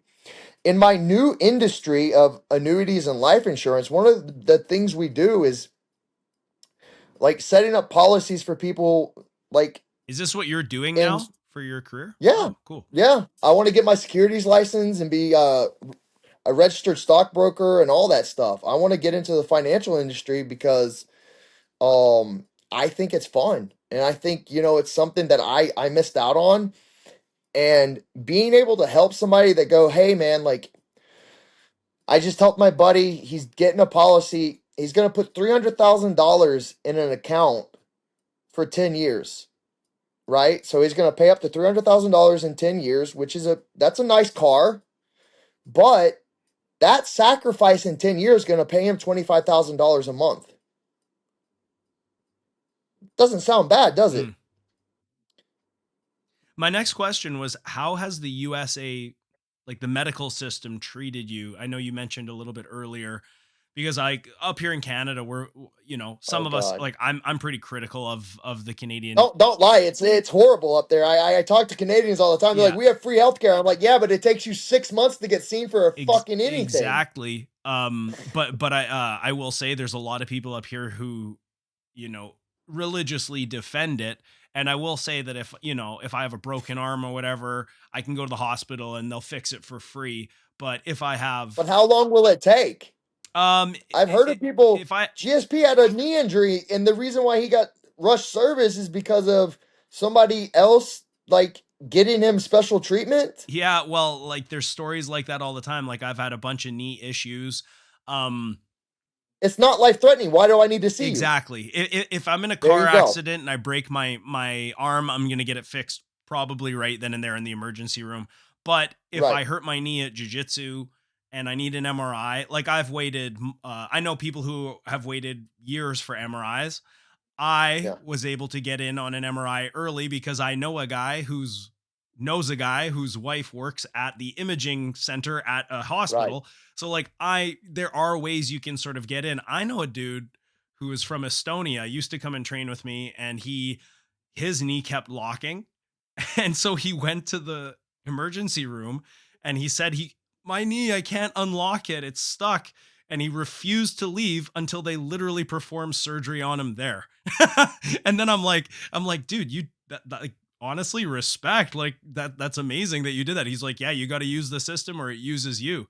And I'm like, Yeah, it's true. honestly, I respect it, man, because yeah, like it's in Canada, it's difficult to get anything specialized, like certain cancer treatments, autoimmune issues. We know nothing about it up here, but I think that's kind of the standard Western medicine approach to autoimmune issues. There's no cure and there's nothing we can do.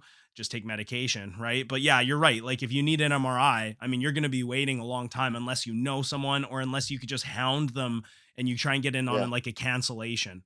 So back to my core question is how do you find the USA medical system? Horrible. Like I'm trying to get an MRI right now for my back and neck. Yeah.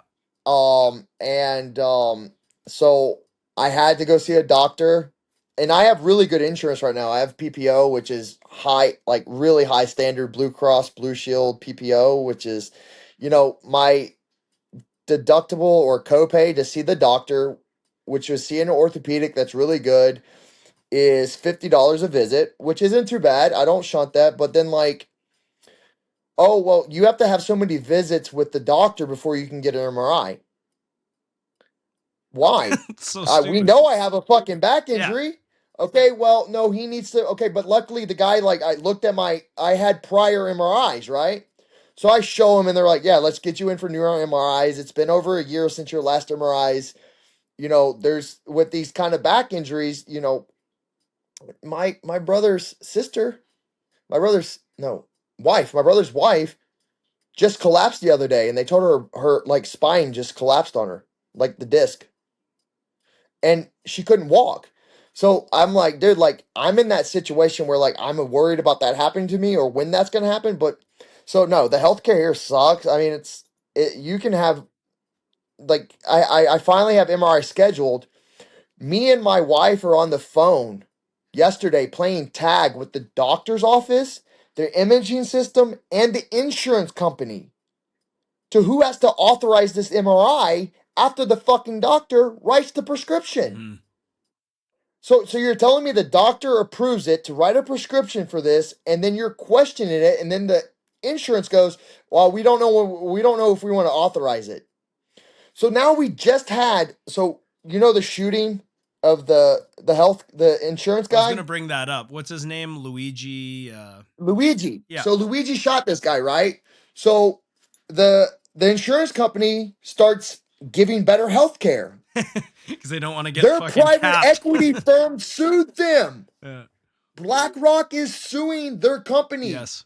Their own company for giving better health care. Yes. Which is what they're supposed to do. So how do we win? How do you beat the system? How do you win? So with that incident, I remember first hearing about that, and I remember a lot of people, including my coach, were like praising this guy for killing this guy in the street, right?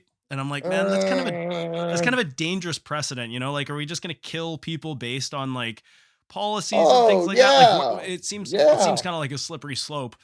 It sounds like Nazism to me. Well, yeah, I mean, it sounds like straight up like gangster warfare. Okay, so the manifestos that he had, and the guy who blew up the bomb, the Cybertruck and the manifestos, all these crazy extreme ideas, right?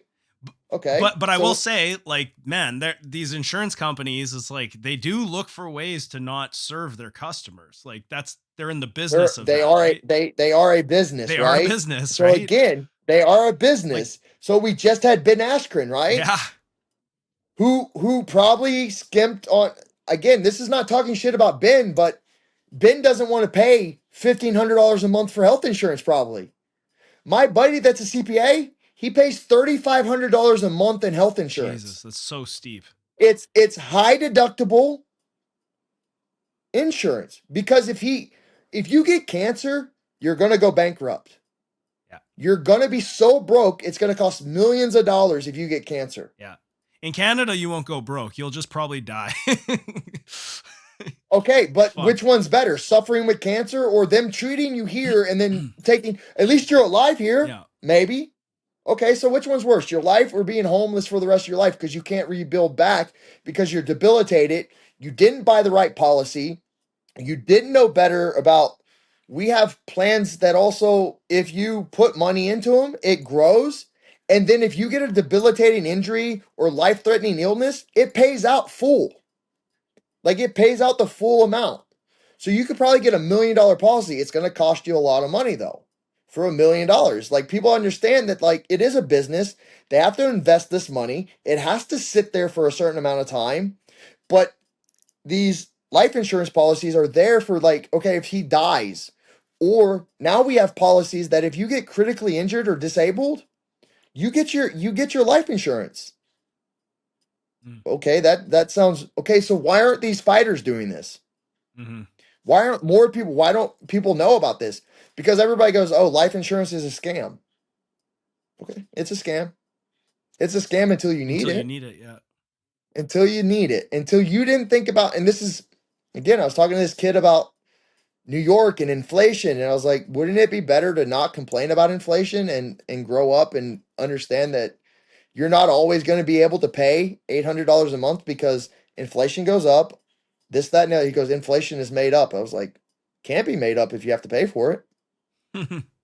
It's a fake number. Okay, it can be, bro, I'm not going to argue fake numbers with you. I was like, I mean, you can argue that all day. You can complain, but either figure it out or not. Mm-hmm.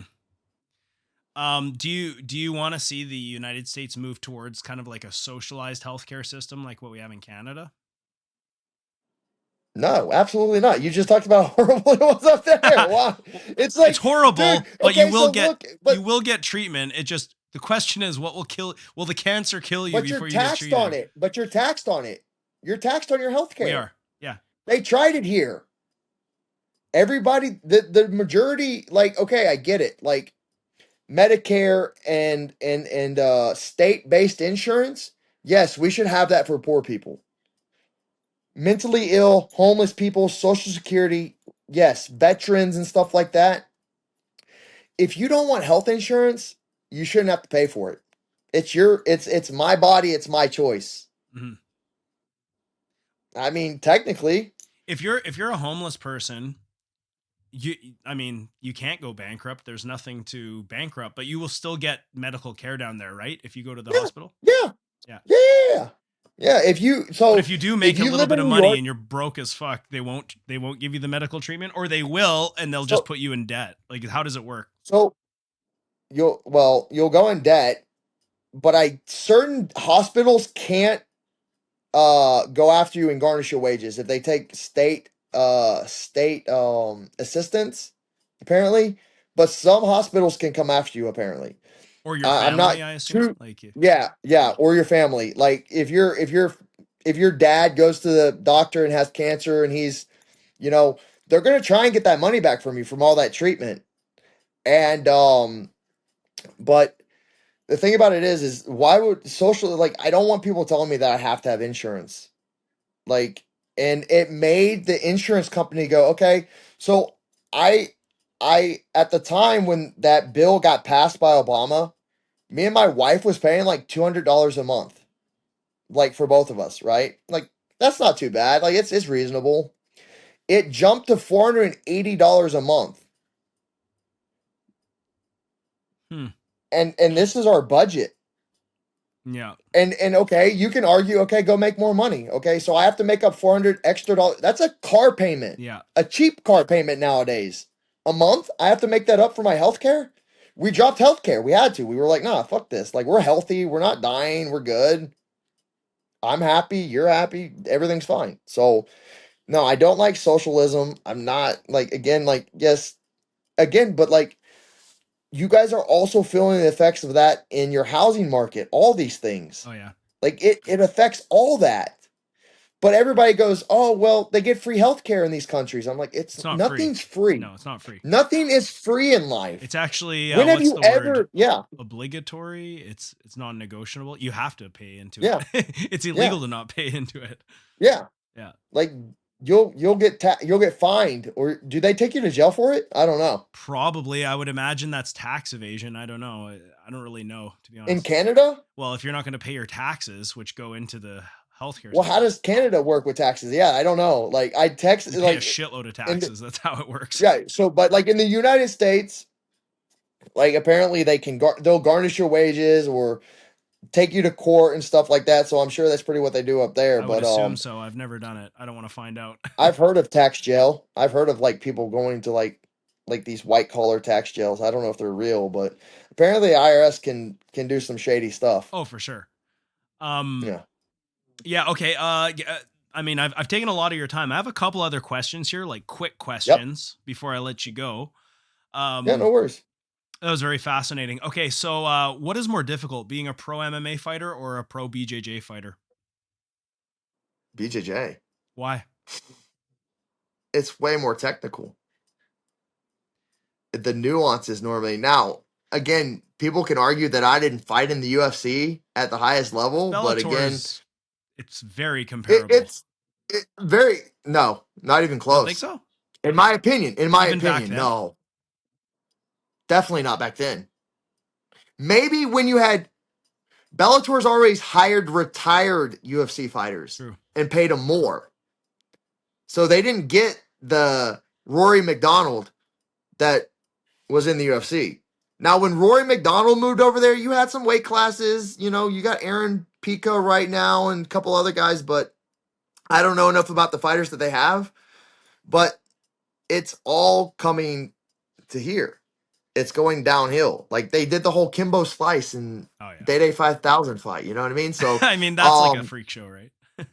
in my opinion, I thought jiu-jitsu was harder. And it takes a certain level of like nuance and like it was the one thing that when I met Murillo at Unity and I learned how to do jiu-jitsu and also like learning like John Danaher's philosophy and the way he talks in jiu-jitsu, you don't see a lot of MMA guys talking like that. You don't see a lot of MMA guys teaching like this. It's beat the shit out of each other and go win the fight. Okay, cool. Got it. That's easy. Mm-hmm. Now I'm sure go ahead. The level's grown. I'm sure the level's grown. For sure. But to me, I thought jiu-jitsu was harder. What do you think's harder, gi or no gi? Gi. I agree. Fuck. What do you... Dude, the lapels, there's so much more shit to deal with. What do you... It's, again, like, yeah. I don't know about that. I mean, freak accidents and injuries happen more, I feel like, in no-gi, right? But, gi's definitely harder for me. I agree. Okay, what's more fun, submitting people or knocking people out? You know, they took my luster, you know, after the whole like thing with Felipe Pena. When they were trying to say I held on too hard. And that was so sick, I think people don't that was fucking crazy. Thank you.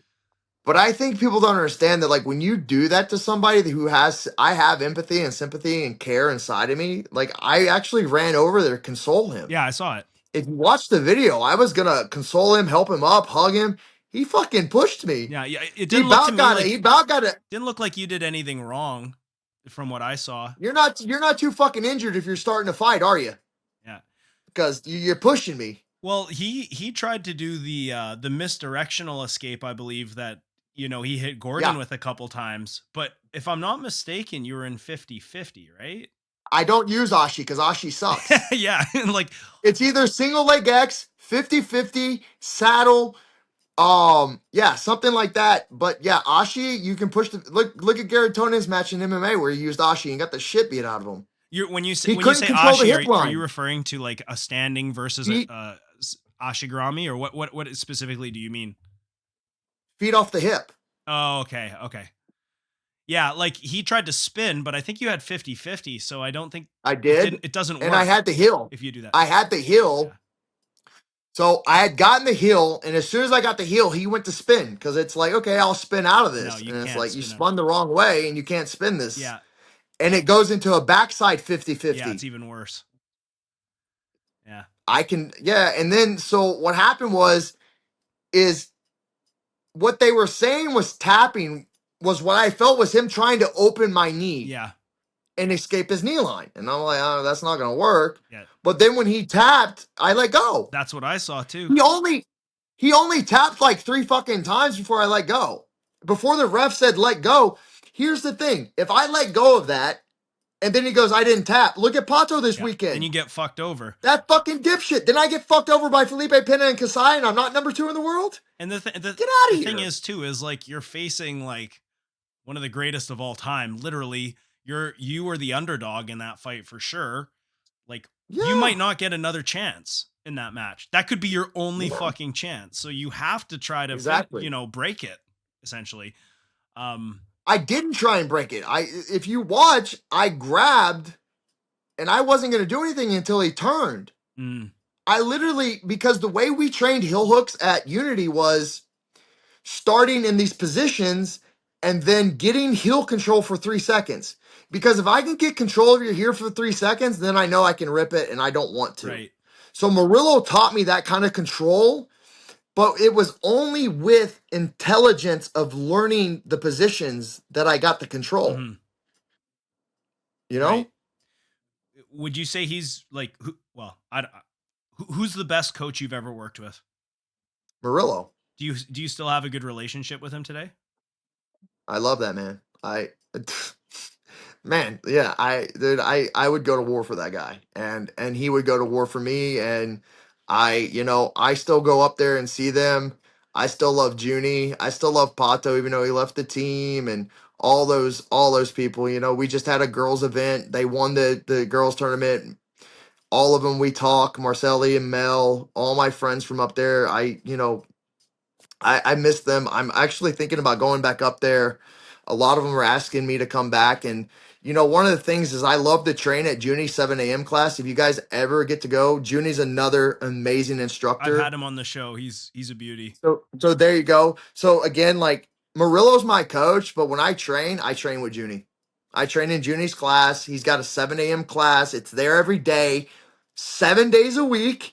You're never gonna miss Junie unless, dude, like he has a competition, but it's gonna be taken care of. But I have a class that I can go to. I can just drill technique and sit back and not feel judged and stuff by other people there. Also, because I know they know me and they know who I am. So again, like if I go to other gyms, like I just went to a gym and they're like, "Hey, go roll with that 300-pound guy," and I'm like, "No." And he's like, "Oh, well, he's really good at jiu-jitsu," and I'm like, I've never met many 300-pound guys that are good at jiu-jitsu. Fair. I fucking hate to tell you, but I'm sorry. Yeah, that's fair. I know you're not, but it was kind of like insulting to me, and I get it that he might not have known who I was, but I'm like, you don't know who I am. You're from California, and you're a fucking 4th-degree black belt. That's really hard to find out that you don't know about my back injury and everything, which is okay. I was like, dude, I have a bad back.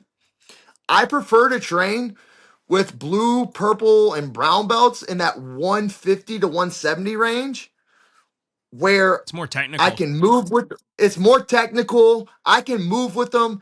Let's say that they sweep me. It's not another 205 pounds on top of me. They can defend themselves too. I'm not yanking on shit. I don't have to yank on anything. I can be more controlled. Dude, there's sometimes I roll with these guys that are 200 pounds and I'm like, bro, I have to yank this, and you're making me yank it. Yeah. Like I can give up on this, but I don't think you're going to give up on a submission if you have me. Mm-hmm. But I'm not going to let you get there. Like I play a lot of bad positions now. Yeah. Like I just went to a school in Jacksonville and had a great roll. Guy was big. He was 250 pounds. And I looked at him. I was like, look, man, I'm not here to roll really hard. I'm just going to be honest with you. And he goes, okay. And he was great, and I also forget that, and this is what my wife, she's like, Tex, you still move kind of like a pro athlete. And I'm like, nah, like to you, Yeah. maybe but they don't understand that like it's not the same. Yeah, of course. And she's like, I think they get scared. And I'm like, I'm not doing anything to scare anybody. I move sometimes and it's like a little bit faster than what they're used to. But it's that understanding of like that 1% of people who make it to that pro level, when they become, like when they retire, like all of them, like when Gordon was talking about John, like when he rolls, they're like, hey, what are you going to do with him? He still knows jujitsu. Mm-hmm. But people in this sport, their ego goes, I want to beat Tex Johnson. I want to course. beat Tex on the mat. Well, bro, if you want to beat me on the mat and that's your glory to like, I'm not going to let you injure me. Mm-hmm. God, like, It's not your so prime I have to either. defend. It's not. It's not. Yeah. It's not the same. You you can't go tap Felipe Pena ever in your life or Orlando Sanchez. I think I'm the only guy to ever tap Orlando Sanchez as a black belt. Mm-hmm. Yeah. And I was researching your record. Like you literally fought everyone. It's fucking crazy the people you fought. Yeah. So I don't think you answered though. What's more fun, getting a knockout or a submission? What's more satisfying? I don't know if fun is the word we should. It's not for me because again, there's all that complication. I've lost a lot of joy in my life after what happened. But okay, so what's a submission? It's more technical to me. I guess the nuances of boxing and like striking, like if it's a beautiful strike, then maybe, but nah, it's submissions are fun for me. Like they used to be like heel hooks and stuff like that. Like, who George Lockhart is? Yes. So George Lockhart actually just called me this morning. We were talking and he goes, I don't think people know that you're the guy who helped him defeat Paul Harris. Mm. He came to Georgia before his fight with Paul Harris, and he's like, dude, you were tapping him left and right with like leg locks. Mm. And everybody would view Paul Harris as like one of the most savage leg lockers. I was like, savage, but technical. Yeah. It was not always the most technical leg locks. He slipped a lot of heels on his own yankings and then would re-heel and re-bite, but everybody sucked at leg locks back then. Yes. We're talking back then, nobody knew him. And it was like, he was like talking to me about it. He's like, bro, he's like, it was funny, but yeah, a good heel hook or, one of my favorite submissions is actually a belly down armbar. Yes. Where they stack you and you just roll through. Yeah, you go like 360. And it's so, yeah, and it's just, but it's so brutal because it's so hard not to break that arm. Yeah. Sometimes. You could break it sometimes throughout the entire roll. Exactly. Yeah. If they start to extend and try and break through it and extend their arm, they're like, oh, I'm going to extend and I'm going to barrel roll out or hitchhiker, right? Call it hitchhiker. Yeah. Well, you're going to break your own arm. You're extending it and you don't have any way of coming back in. Yeah. So sometimes, like I really love leg locks too. They're a big part of my game. I guess here locally, like a lot of people come to me to learn leg locks and whatnot. And like when I go to competition, it's one of my main weapons. But I always wonder going in, like, man, in the training room, people will tap to these. In the competition, guys might not tap to these. And I don't want to break someone's fucking leg. Like, I don't want to do that. And I think about, because I've popped a couple people in my life and it always feels horrible when I do it. And I always think like, man, what if I'm going against some like really tough guy? Maybe he's an MMA guy. I don't know. Maybe he doesn't know the right defenses. He knows he doesn't want to tap. I'm like, fuck, like if I have to take that guy's leg and break it, like it's one of those things that stays with you, I don't really enjoy that. I would rather they just like, kind of admit defeat. It's kind of like, I always use the analogy of chess. It's like when someone has you checkmate and you kind of waste their time by moving around the board and just delay the inevitable. It's like rude, right? It's like unsportsmanlike. It's like when I'm in a fully locked heel hook, if I just eat that, I consider that rude because now I got to fucking make someone break my leg. and it doesn't So get me anything. It's stupid. Like, I don't know. I used to lose matches and get mad at people because they wouldn't tap. Instead of actually keep going, after I would like feel a pop or something, I would just give up. I'm like, this is stupid. This is stupid. Yeah, it is stupid. Nobody's fucking winning. Yeah. This is fucking this. But again, I had to change my mindset when I met Murillo and go, hey man, like, guess what? This is a combat sport. It is. You do have to break people's legs, arms, neck cranks, all that stuff. It's like I don't like neck cranks. I think they should be cervical locks, neck cranks, twisters. I mean, I know it's a whole system and twisters, and you got people who are like, oh, it's cool. And I'm like, it's cool until somebody twisters your neck off Yeah. and breaks your neck and you're not breathing. All we need is one person getting paralyzed from a neck crank and a twister. And I don't know if you'll see that move anymore, honestly, if that happens. Because if somebody's like But paralyzed luckily we for haven't. life, That's I am crazy to hear that we've never seen a major injury from a twister. I agree. It just shows how strong that move is. Like, that people literally have to tap. They can't wait. But yeah, it is surprising that you don't see people eat it. And thank God they usually don't, because it's your fucking back, right? dude. Yeah. So okay. For like young athletes that want to be pro fighters, whether jiu-jitsu or MMA, they want to make a living off of being a competitor. Do you think it's worth it? No. Like, I mean, unless you have like a way of like being housed and like there's like I don't know his name, but he's really funny, and he goes ways of becoming a professional athlete and making money, and he puts up like a resume, and it's like, yeah, but like how many people can have the ability to work an 8-hour day, go train for 4 to 5 6 hours a day? They're very few in between. And here's what I tell people: it's very hard to be good at more than one thing. And when I talk to people, I'm like, dude, like I did jujitsu and MMA at the same time. That's really hard. Really hard. You don't see that too often. And I was finishing people in the first round, and 70% of my fights. So yeah, I mean, natural athlete do it, but it was hard work.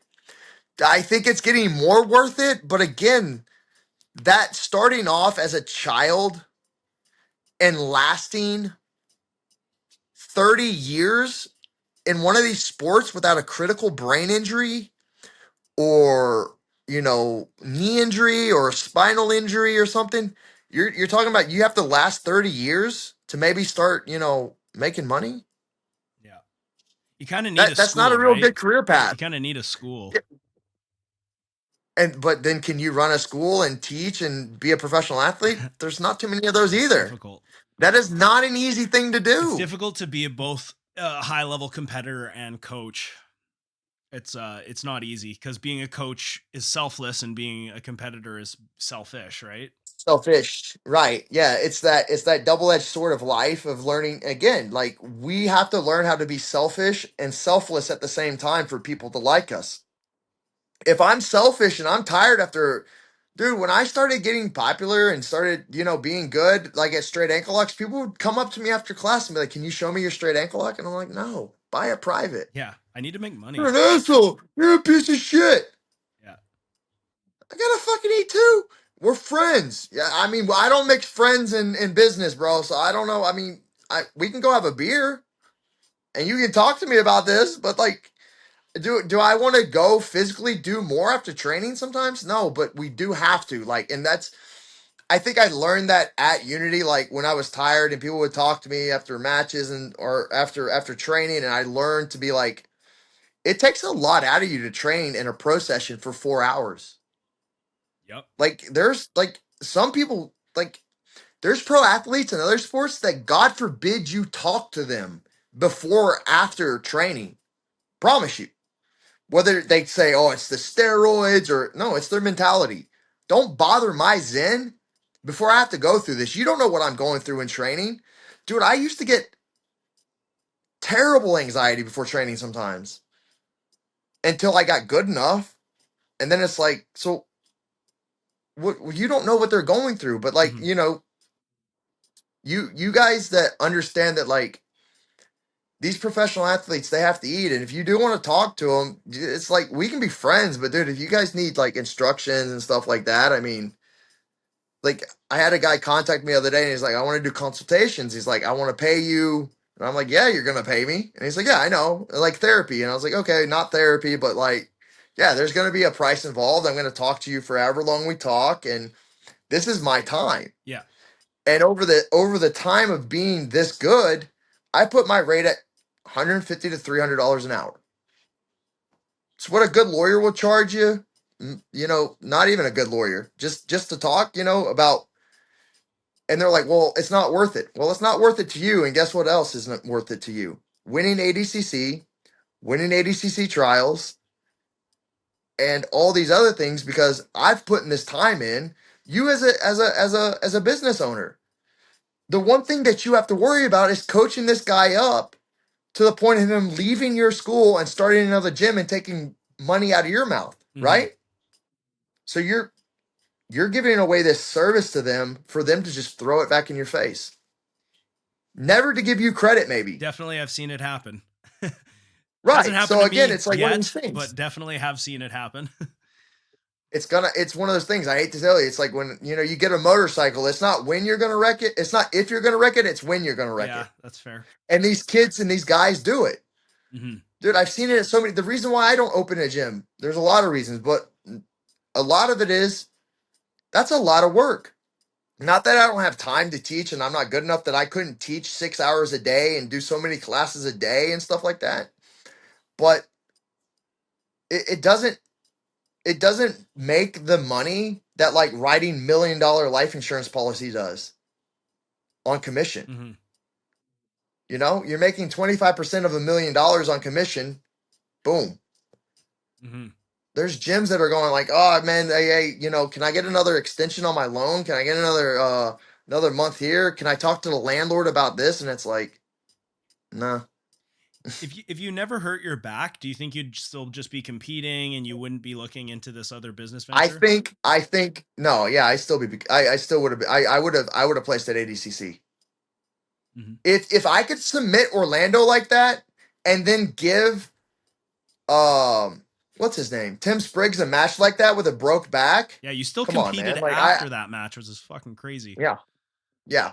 So I think definitely I told somebody I was like I would have placed. I think I would have not mentioning names, but I don't know if I could have beat Gordon, but I was getting to the point where I was starting to get comparable again in myself. I don't think people understand what all that stuff in New York took out of me. I had to leave my facility with Murillo for over a year before I could go back and start training with him. And then I left again and was moving around trying to find jobs to teach and stuff. And I wanted to be a competitor. And trying to teach and learn with your students and be a competitor, students are going to get angry with you sometimes. Mhm. You roll too hard. It's comp class. Like I start pro trainings at certain gyms and they're like, yeah, pro training's got to go. Why? Anybody injured? No, it's just like my buddy Mike. He's like, bro, it's too hard for him, and it's a 2 hour class. I'm like, it's only 2 hours. Mhm. It's hot. Okay, it's hot. Like you guys, it's Florida. What did you expect? Well, they don't want to stay for 2 hours. Okay, well, tell them they can leave whenever they want, but I'm going to train for 2 hours. Okay, well, they feel bad because they're leaving. Okay, well, I'll be nice and let them go. You know, just, explain that to me. I'll be like, okay, you can leave. But I really wanted to get back to competing, and I did. And then I came back and did Who's Number One. They made me jump through all these fucking hoops that they've never made anybody jump through. Nobody from Lloyd Irvin's has had to do what I had to do to get back on a fucking card. And that's one of the most scandalous fucking teams in the world. Yep. All the guys from Fight Sports, all these guys, Roosevelt, all that shit that happened in Brazil and all the shit again. None of those guys had to write fucking a confessional statement of why I wasn't fucking charged. And I'm like, dude, you guys may not like me, and that's fine. Again, I have enough people who fucking like me in life. I have way too many followers on Instagram that DM me. Not that I'm complaining, not that because I do like the people that I get thousands of DMs a day, but it's like one of those things. It's like, I didn't get into this for social media and marketing. At the end of the day, and this is what I tell people, I got into this because I was good enough to do it. Not that I loved jujitsu, but I found a meaning to it. It gave me a mean to live and suffer. It gave me meaning to my suffering. And I suffered with my teammates together. Nobody was not like, and that's the thing. This is the whole thing about, you need to find a team if you want to be a competitor that you can suffer with your brothers and sisters, you know, and that's going to make you more successful, because then you're going to find the meaning in the suffering when everybody has a common goal. And that's not just bullshit words. That has everything to do with idealisms and meaning. Mm-hmm. Like if everybody believes in they wanting to win a black belt world title is their goal, everybody's going to train for that goal. So when shit happens, what do we go back to? Accidents happen at training. People get injured. But what do we go back to? Instead of anger, what do we go back to? What is our goal? Black belt world title. This is just a setback. We'll figure it out. And that's what I found with Murillo. Very good. Give some advice to somebody who's about to compete for the first time. Oh man. My first competition was a Naga. Or no, Costa Grossa. It was this tournament called Costa Grossa. And I did the heavyweight division. I ran completely, like I bear hugged the guy, ran over him, and mother's milked him pretty much. Like just Nice. whatever. It was like a head and arm bullshit, but like I was still in mount. Like I just pretty much wrecked this kid.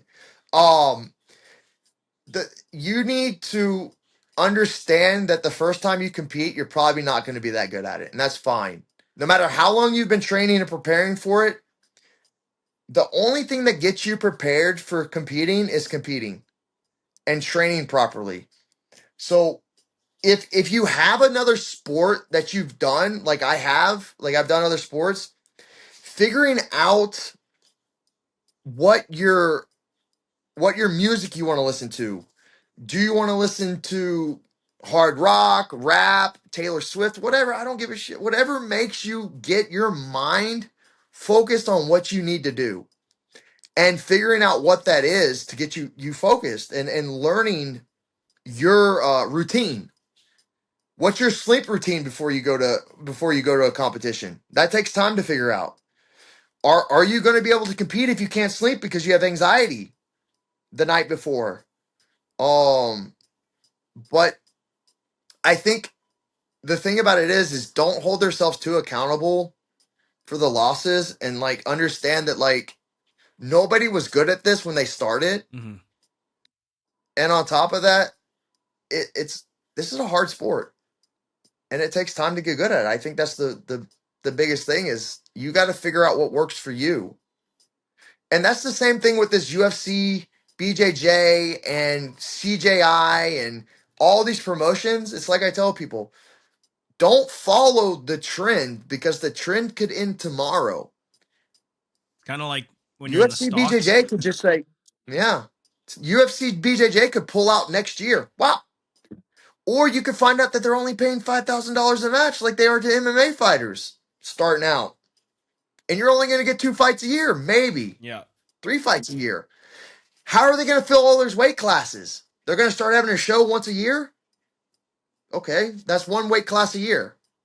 With how many competitors? Okay. How much are they paying you for that show? They don't pay you for that show, I don't think. Maybe a I little don't even bit. know what they're making. They won't say. Good or bad, UFC, BJJ for the sport of jiu-jitsu? Oh, it's good. I mean, it's good regardless, because it gets, but I don't think it's gonna get. How do you get more fans? MMA fans are not gonna watch jiu-jitsu, I don't think. No. Some Unless you might. can show me the numbers. Show me the numbers. Yeah. That all these MMA guys that are coming over to watch jiu-jitsu. Show it to me. Mm-hmm. I don't see it. If you could do it all over again, what would you change? I'd never gone to that chick's house. Want to I honestly, explain the that is the situation? biggest. Well, that's the girl who tried to ruin my career after I beat Felipe Pena, and dude, I just thought I was living the professional lifestyle of, professional athletes, and it don't sleep with your teammates. You're gonna have, dude, you have married women and all these things in this sport cheating on their husbands. You have men cheating on their wives in this sport. And I just don't sleep where you compete and you train and all that stuff. Dude, I would honestly say date as far away from the community as possible, because it's just one of those things. The new era of feminism and all this stuff, and I don't give it, like, there's like, everybody's like, oh, this happened, but that happened, and it's like, but what's proven? And there's this cancel culture that's coming out, and it's like, dude, I I'm glad I'm out of it, but it's one of those things where it's like, don't sleep with your teammates. Don't sleep with people in the sport that you never know what's going to happen. And that's, this is just a generalized statement. I just told Dan this. I'm like, dude, women scare the shit out of me now. Like, all of them. Like, What about the Orlando match? How would you approach that match knowing that this guy's going to do something against the rules that ended your competition career? you can't prepare for that. That's the worst part. Like, I can't live on spilt milk. Mm-hmm. And you It's, the subbed milk's him. already done. Yeah, like, it's crazy. Like, yeah, that's one thing that you just can't prepare for, and it sucks. What was your favorite match that you've ever had?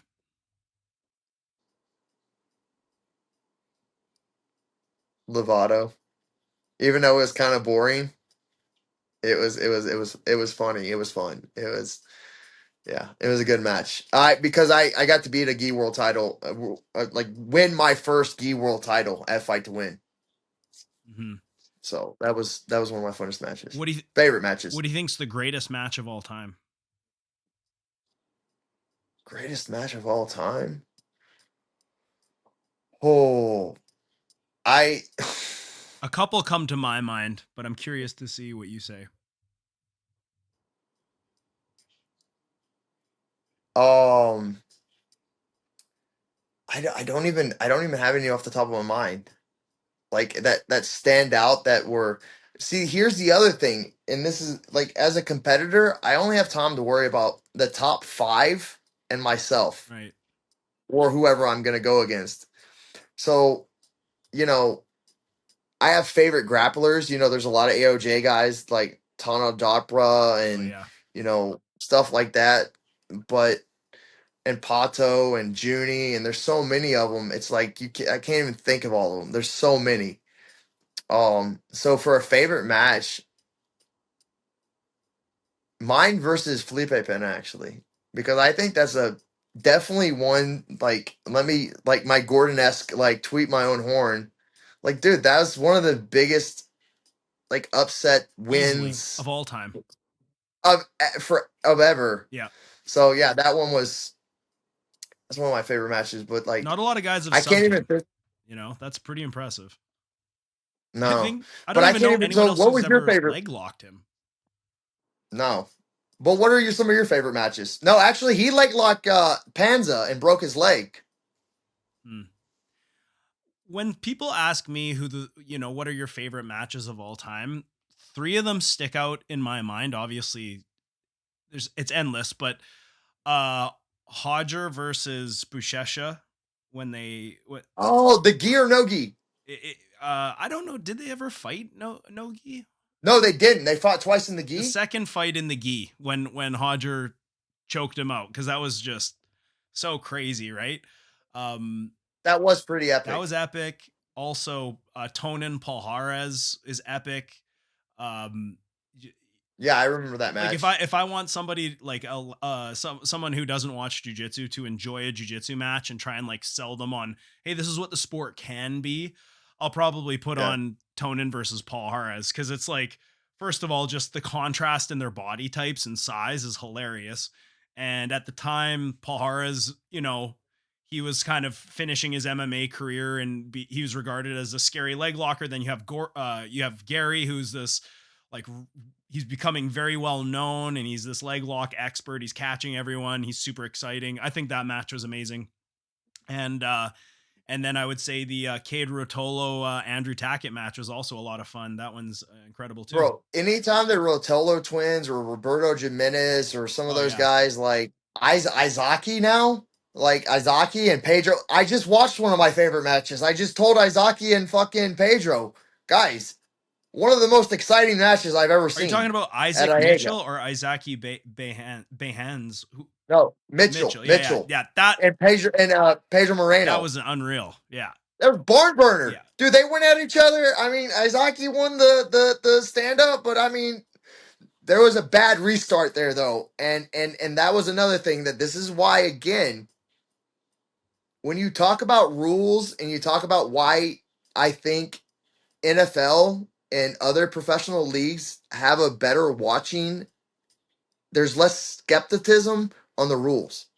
There's no, hey, he was on the 5-yard line. No, we have a marker. Yeah. We know when we said stop. There's 6 refs watching it. So why don't they have more refs watching the matches? Mm-hmm. Yeah, exactly. They don't want to pay them. Yeah. I would kind of like to see jiu-jitsu have like a coach's challenge, like you'd be able to like challenge a call or something like that. You know what I mean? But again, they had replay there, and then they didn't do it on that one. Mm-hmm. My phone is at 20%. So yeah, let's wrap this pretty quickly here. Yeah. Who's your toughest match? Toughest match was I think you're covering the camera. My toughest. Sorry. No. Let's. No worries. Okay. Toughest match was with Victor Hugo. Yeah, that's a tough match. That's a big boy. Definitely. Do you think you'll ever get into another fight in the rest from now till the rest of your life, whether you're on the mats or even on the street? I hope not. I really don't. Because again, it's like with my mentality now of like me being injured, I don't ever want to. Like again, no, I don't ever want to get in another fight. But if I have to, I'm bites, headbutts. I mean, it's all legal. So I mean, it's one of those things. And now people carry knives and all that shit. So, I mean, I stay cautious in every scenario. I always sit with my facing the door. You're tactical. I'm tactical. I have my securities license for Florida for my concealed carry and all my securities license. So yeah, I had to learn all that stuff. Where do you live now? Georgia. You can have concealed carry there too, can't you? Oh yeah. Constitutional concealed carry. Fuck. Canada sucks that way. Yeah, you guys can only have hunt rifles. I know, it's pathetic. Okay, I got one more question for you. Okay. So maybe it's kind of a somber question.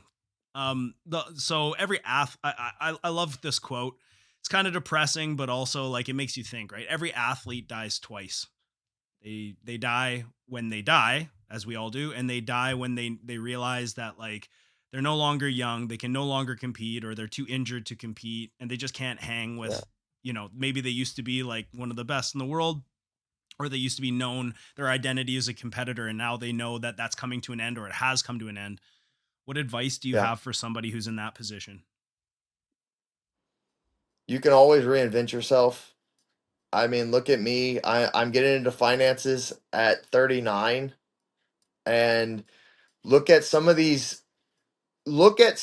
guys and make them your mentor. Some of these 40-year-olds and 50-year-olds that became millionaires by changing their own life. And I would tell men especially, focus on, or anybody, invest in yourself.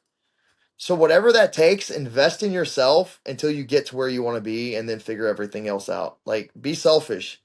That doesn't mean be cruel and rude and mean, but because there's only one person that's ever going to take care of you for the rest of your life. That's going to have to. It's you. Awesome. Anything else you want to add before we wrap? No, thank you guys. Check out Pacific Peptides, guys. Again, it's helping my back and my I'm gonna get on some TB 500 and some BPC 157 and some other stuff, and hopefully maybe start training again. I might go back to New York. I'm booking seminars. You can hit me up on Tex_BJJ. If you want to talk one about me coming up there, let's figure out some details and see if I can come up there. I've never been to Canada. I would love to come. That'd be awesome. So let's figure it out. Yeah. So thank you guys, and Matt. Yep.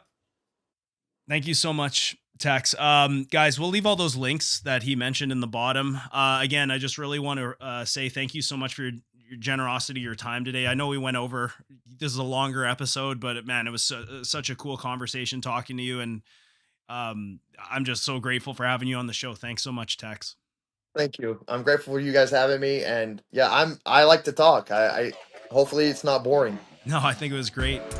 And guys, Good. if you want to support the show, check out the links in the bottom. Thank you, Tex, for today. Remember, the Everyday Jiu Jitsu podcast is everything you need to know about Jiu Jitsu. See you guys later. Bye.